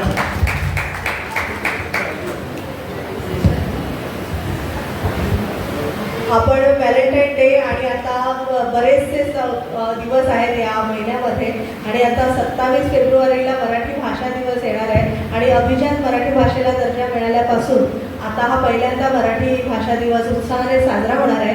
आणि अर्थातच त्याच दिवशी म्हणजे 27 फेब्रुवारीला आपण साहित्यिक कुसुमाग्रज यांचा म्हणजे अर्थात विष्णुबाबा शिरवाडकर यांच्या जयंतीनिमित्त देखील हा सण आपण साजरा करतो किंवा दिवस आपण साजरा करतो. कुसुमाग्रजांना वाहिलेली एक श्रद्धांजलीपर कविता स्वलिखित आहे, ती तुमच्यासमोर सादर करते. बघा पराडकर सर, विशेष तुम्हाला आवडते का? मी न त्यांना पाहिले, मी न त्यांना ऐकले. म्हणजे मंगेश पाडगावकर, विंदा आजोबा ह्या सगळ्यांना, बऱ्याचशा साहित्यिकांना साहित्य समाजमध्ये मी स्वतः जाऊन भेटू शकले होते, पण एक कविमित्र म्हणजे कुसुमाग्रज यांना भेटायचं राहिलं. मी न त्यांना पाहिले, मी न त्यांना ऐकले. तेव्हा ते जेव्हा गेले तेव्हा लिहिलेली कविता आहे. फक्त वाचिली त्यांची सुंदर ती कुसुमे. मी न त्यांना पाहिले, मी न त्यांना ऐकले. फक्त वाचिली त्यांची सुंदर ती कुसुमे. मोरपीस जसे गालांवरून फिरे, मोरपीस जसे गालांवरून फिरे, तशी त्यांची कविता ओठात रुळे. आईचा स्पर्श त्या तांध्यासही कळे, आईचा स्पर्श त्या तांध्यासही कळे, तशी त्यांची कविता मनामनास भावे, तशी त्यांची कविता मनामनास भावे. होय, ते कुसुमाग्रज. कुणाचे तात्या, कुणाचे तात्यासाहेब, कुणाचे तात्या, कुणाचे तात्यासाहेब, तर कुणाचे ऋषितुल्य कवी. पण माझे ते माझ्या कवितेचे पिताश्री, पण माझे ते माझ्या कवितेचे पिताश्री. आज माझी कविता पोरकी झाली, आज माझी कविता पोरकी झाली, पण नाही ती आज पोरकी नाही झाली, पण नाही ती आज पोरकी नाही झाली. कारण तिच्या पाठीवर आहेत त्या ऋषितुल्य पित्याचे वात्सल्याचे हात, जे सदा सांगतील लिहित राहा, वाचित राहा, लढत राहा. त्यांचा आदर्श ठेवून घडले कित्येक कवी, त्यांचा आदर्श ठेवून घडले कित्येक कवी. बहरली बाग त्यांच्याच कुसुमाने. मनात वाटते, मनात वाटते माझ्याकडे एखादे तरी यावे त्यांचे कुसुम. मनात वाटते माझ्याकडे एखादे तरी यावे त्यांचे कुसुम. तेव्हाच या जीवाकडून काहीतरी होईल, तेव्हाच या जीवाकडून काहीतरी होईल. तेव्हाच माझी खरी श्रद्धांजली त्यांना पोहोचेल, तेव्हाच माझी खरी श्रद्धांजली त्यांना पोहोचेल. या कवितेची सार्थकता मला तेव्हा जाणवेल, या कवितेची सार्थकता मला तेव्हा जाणवेल. आज तुम्हा तिघांकडे बघतानाही म्हणजे जेव्हा नारायण सुर्वे, शंकर वैद्य ही त्रिदळी, ते तर फार मोठे आहेत आपल्या सर्वांपेक्षा, पण ते त्यांनी जशी गावोगावी जाऊन आपलं कवी संमेलन सादर करायचं, इव्हन वसंत बापट सुद्धा, बरेच कवी आहेत ज्यांनी गावोगावी, मंगेश पाडगावकर यांनी कविता आपल्या सादर केलेल्या आहेत. आणि तोच वसा तुम्ही तिघंही चालवत आहात, पुढे नेत आहात. तुमचं सगळ्यांचं आदर्श आणि आपले कवी मित्र वैभव वराडी सुद्धा आपल्या कविता सादर करतात. तर तुम्हाला सगळ्या कार्यक्रमाला, पुढच्या कार्यक्रमासाठी खूप खूप शुभेच्छा. हे वर्षच नव्हे तर अवघा सगळा तुमचा साहित्यिक प्रवास खूप यशदायी आणि कीर्तिदायी होईल अशी आम्ही सगळ्या कलारंगाच्या वतीनं आणि नारायण विज्ञान आचार्य आणि दामोदर कृष्णाजी मराठी महाविद्यालयाकडून तुम्हाला शुभेच्छा देतो. आणि अर्थातच 27 फेब्रुवारी दिवशी होणाऱ्या मराठी भाषा दिनानिमित्त पुढची कविता मी विक्रांत लाळे यांना सादर करायची विनंती करते. ती अर्थात आपल्या मराठी भाषेच्या समृद्ध साहित्यिक आणि सांस्कृतिक वारशाला आदरांजली म्हणून ही कविता आहे. कविमित्र विक्रांत. आजच्या कार्यक्रमातील शेवटची रचना, मराठी आपली. अभिमानास्पद संस्कृती, अभिमानास्पद संस्कृती अशी मायबोली मराठी आपली. गर्वाने करूया साजरी ही मराठमोळी परंपरा आपली. वारकऱ्यांचे आंदण नि संत परिवारांची भूमी ही आपली. वारकऱ्यांचे आंदण आणि संत परिवारांची भूमी ही आपली. जिजाऊंची सावली, जिजाऊंची सावली आणि शिवरायांची ती अस्मिता आपली. ज्ञानेश्वरांची ज्ञानेश्वरी नि तुकोबरायांची गाथाही आपली. ज्ञानेश्वरांची ज्ञानेश्वरी आणि तुकोबरायांची गाथाही आपली. शाहिरांचा तो पोवाडा, शाहिरांचा तो पोवाडा आणि कीर्तनात देखील मराठी आपली. भजन भारुड बकर नि गोंधळ लावणी सुद्धा आपली. भजन भारुड बकर नि गोंधळ लावणी सुद्धा आपली. कथा कविता चारोळ्या, कथा कविता चारोळ्या आणि गझलेमध्येही मराठी आपली. अनेक धर्मांना जातींना सामावणारी ही मराठी आपली. अनेक धर्मांना जातींना सामावणारी ही मराठी आपली. अभिमानास्पद संस्कृती, अभिमानास्पद संस्कृती अशी मायबोली मराठी आपली, अशी मायबोली मराठी आपली. खूप खूप धन्यवाद, खूप खूप धन्यवाद. धन्यवाद. अगदी 2च मिनिटं. मराठी ही केवळ आपली भाषा नाही, तर आपली या संस्कृतीचा आत्मा आहे. आत्ताच विक्रांतने सादर केलेली ही कविता आपल्या सगळ्यांनाच समृद्ध वारशाची आठवण करून देते. संतवाणीपासून शाहिरी, पोवाड्यापर्यंत, गझल, चारोळीपासून लावणी, कीर्तनापर्यंत मराठीची ही अभिजात परंपरा आपल्या हृदयात रुजलेली आहे. आणि आजच्या या विशेष दिवशी तिचा अभिमान बाळगणं हीच खरी कृतज्ञता आहे. जागतिक मराठी भाषा निमित्त आपल्या सगळ्यांनाच खूप साऱ्या शुभेच्छा देतानाच कवितांचा गारवा एक सुखद अनुभूती आता आपल्या शेवटच्या चरणाकडे आहे. या कार्यक्रमात काव्यरसिकांचा हृदयाला स्पर्श करणारा हा जो प्रतिसाद आहे तो आम्हाला अनेक काळ समृद्ध करणारा आहे. त्यासाठी खरंच आचार्य मराठे महाविद्यालय या दोन संस्थांचं मी खरंच मनापासून ऋणी आहे. त्याचबरोबर आचार्य सर आज इथे उपस्थित आहेत, तर त्यांचे खूप आभार. कलारंग परिवाराचे खूप खूप आभार. त्याचबरोबर आजचा हा कार्यक्रम ज्यांच्यामुळेच शक्य झाला त्या म्हणजे आमच्या मृदुला वाघमारे मॅडम. त्यांनी अगदी अल्पावधीमध्ये आम्हाला इथे कार्यक्रम करण्याची संधी उपलब्ध करून दिली आणि आज आम्ही तुमच्यासमोर इथे येऊन हा कार्यक्रम साजरा करू शकलो. आणि इतकं गोड निवेदन आजच्या या कार्यक्रमाचं केलं त्यासाठी एका जोरदार गायनमध्ये तेजस्विनीबरोबर आरजे कोमल आहे, सारिका आहे आणि अख्खी आचरण NDFMची टीम जी या वैभव सर इथे आहेतच त्यांचं पुन्हा मनापासून स्वागत करतो. आणि लवकरच तुमचा कार्यक्रम आचार्य 90FM होणार आहे हे कळलं मला. तुम्हाला खूप साऱ्या शुभेच्छा देतो त्यानिमित्त. आणि आम्ही नक्कीच ऐकू तो कार्यक्रम आणि भेटू आपण पुन्हा नवीन एका कार्यक्रमाच्या निमित्ताने. आज रविकिरण पराळकर सर आलेले आहेत, विजय निगडकर आहे, प्रमोद कदम, त्याच्यानंतर आमचे आनंद भाईफुले सर आहे, ॲडव्होकेट मानशेट्टी आहे, त्याचबरोबर अनुज केसरकर ज्यांचा मगाशी उल्लेख केला. आणि या सगळ्या कार्यक्रमासाठी आम्हाला मदत करणारा आमचा किरण जाधव आणि त्याची धर्मपत्नी ती देखील इथे आलेली आहे, तर तिचं देखील आभार मानतो. तुम्ही सगळेच इथे आलात. त्याचबरोबर आमचा फोटोग्राफर मित्र अतुल नगरकर, सॉरी एवढी नावं आहेत त्याच्यामुळे एखादं नाव स्किप होतं, अतुल नगरकर. त्याचबरोबर हे छानसे दोन्ही बॅनर बघताय किंवा हे समोर कवितांचा गारवा हे जे डिझाईन केलेलं आहे ते आमचा माझा कॉलेजचा मित्र प्रकाश ओहळे जो सध्या बदलापूरला असतो, तर त्याने इतकं सुंदर डिझाईन बनवून दिलेलं. आणि ह्या सगळ्याच टीमचं मी आभार मानतो. त्याचबरोबर मनसुख कारिया आणि पियुष कारिया हे दोघंही अमराठी बांधव आहेत, पण त्यांचा नेहमी आम्हाला सपोर्ट असतो.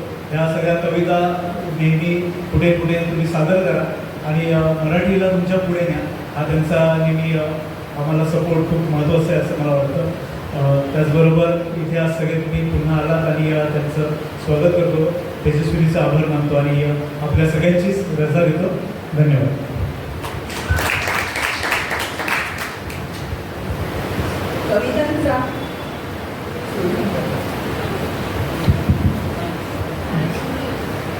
कवितांचा गारवा खरोखरीच एक सुखद अनुभूती. आता आपण हा अनुभव घेतला की कवीच्या शब्दांमध्ये किती ताकद असते आणि किती अर्थ सामावलेला असतो. खरोखरच असं म्हणावं असं वाटतं की आम्ही तुम्हाला पुन्हा बोलवू पुन्हा बोलवू पुन्हा बोलवू. दुर्मिळ शिक्षण संस्था संचलित कलारंगने कवितांचा गारवा हा कार्यक्रम आयोजित केला. मराठी साहित्य व कला सेवा प्रस्तुत कवितांचा गारवा एक सुखद अनुभूती. आजचे सादर करते विक्रांतजी लाळे, रवींद्रजी पाटील आणि गुरुदत्तजी वागदेकर यांनी अतिशय सुंदर अशी कवितांची आपल्याला मेजवानी दिलेली आहे. त्यांनी आम्हाला खूप छान वेगवेगळ्या विषयावरच्या कविता आपल्याला ऐकवलेल्या आहेत. त्यांचे मनापासून आभार आभार आभार. तसेच आपल्या कलारंगाच्या भगिनी विशाखाताई, स्वातीताई, नंतर पुष्पाताई कोल्हे, यांनी सुद्धा स्वरचित कविता आपल्याला ऐकवलेल्या आहेत, त्यांचेही आभार. आज आपल्या उत्कृष्ट निवेदिका RJ तेजस्विनी यांच्या निवेदनाबद्दल तर काय बोलायचे. अतिशय सुंदर शब्दांची गुंफण करून केलेले निवेदन खूपच सुंदर. त्यांचेही मनापासून आभार. माझ्यासमोर बसलेल्या सर्व रसिक प्रेक्षकांनी कार्यक्रमाचा छान आस्वाद घेतला, त्या रसिक प्रेक्षकांचेही आभार. कलारंग कमिटी मेंबर्स सर्वांचे खरोखरीच आभार, कारण इतके छान कार्यक्रम इथे नेहमीच होत असतात. हा हॉल आपल्याला सगळ्या सुविधांसह आपल्याला जे उपलब्ध करून देतात त्या व्यवस्थापनाचे मनापासून आभार. माननीय Shailesh sir, Mridula madam, RJ, दोघी RJ आणि सर्व कमिटी मेंबर्स सर्वांचे खूप खूप आभार. इथे इतकी काही छान माईक व्यवस्था उपलब्ध करून दिलेली आहे, त्या दादांचेही आभार. अनवधानाने कोणाचे आभार मानायचे राहिले असतील तर त्यांचेही आभार. आणि आपणाला ह्या कवितांचा गारवा एक सुखद अनुभूती या ग्रुपला आमच्या कलारंगतर्फे खूप खूप शुभेच्छा शुभेच्छा शुभेच्छा. धन्यवाद.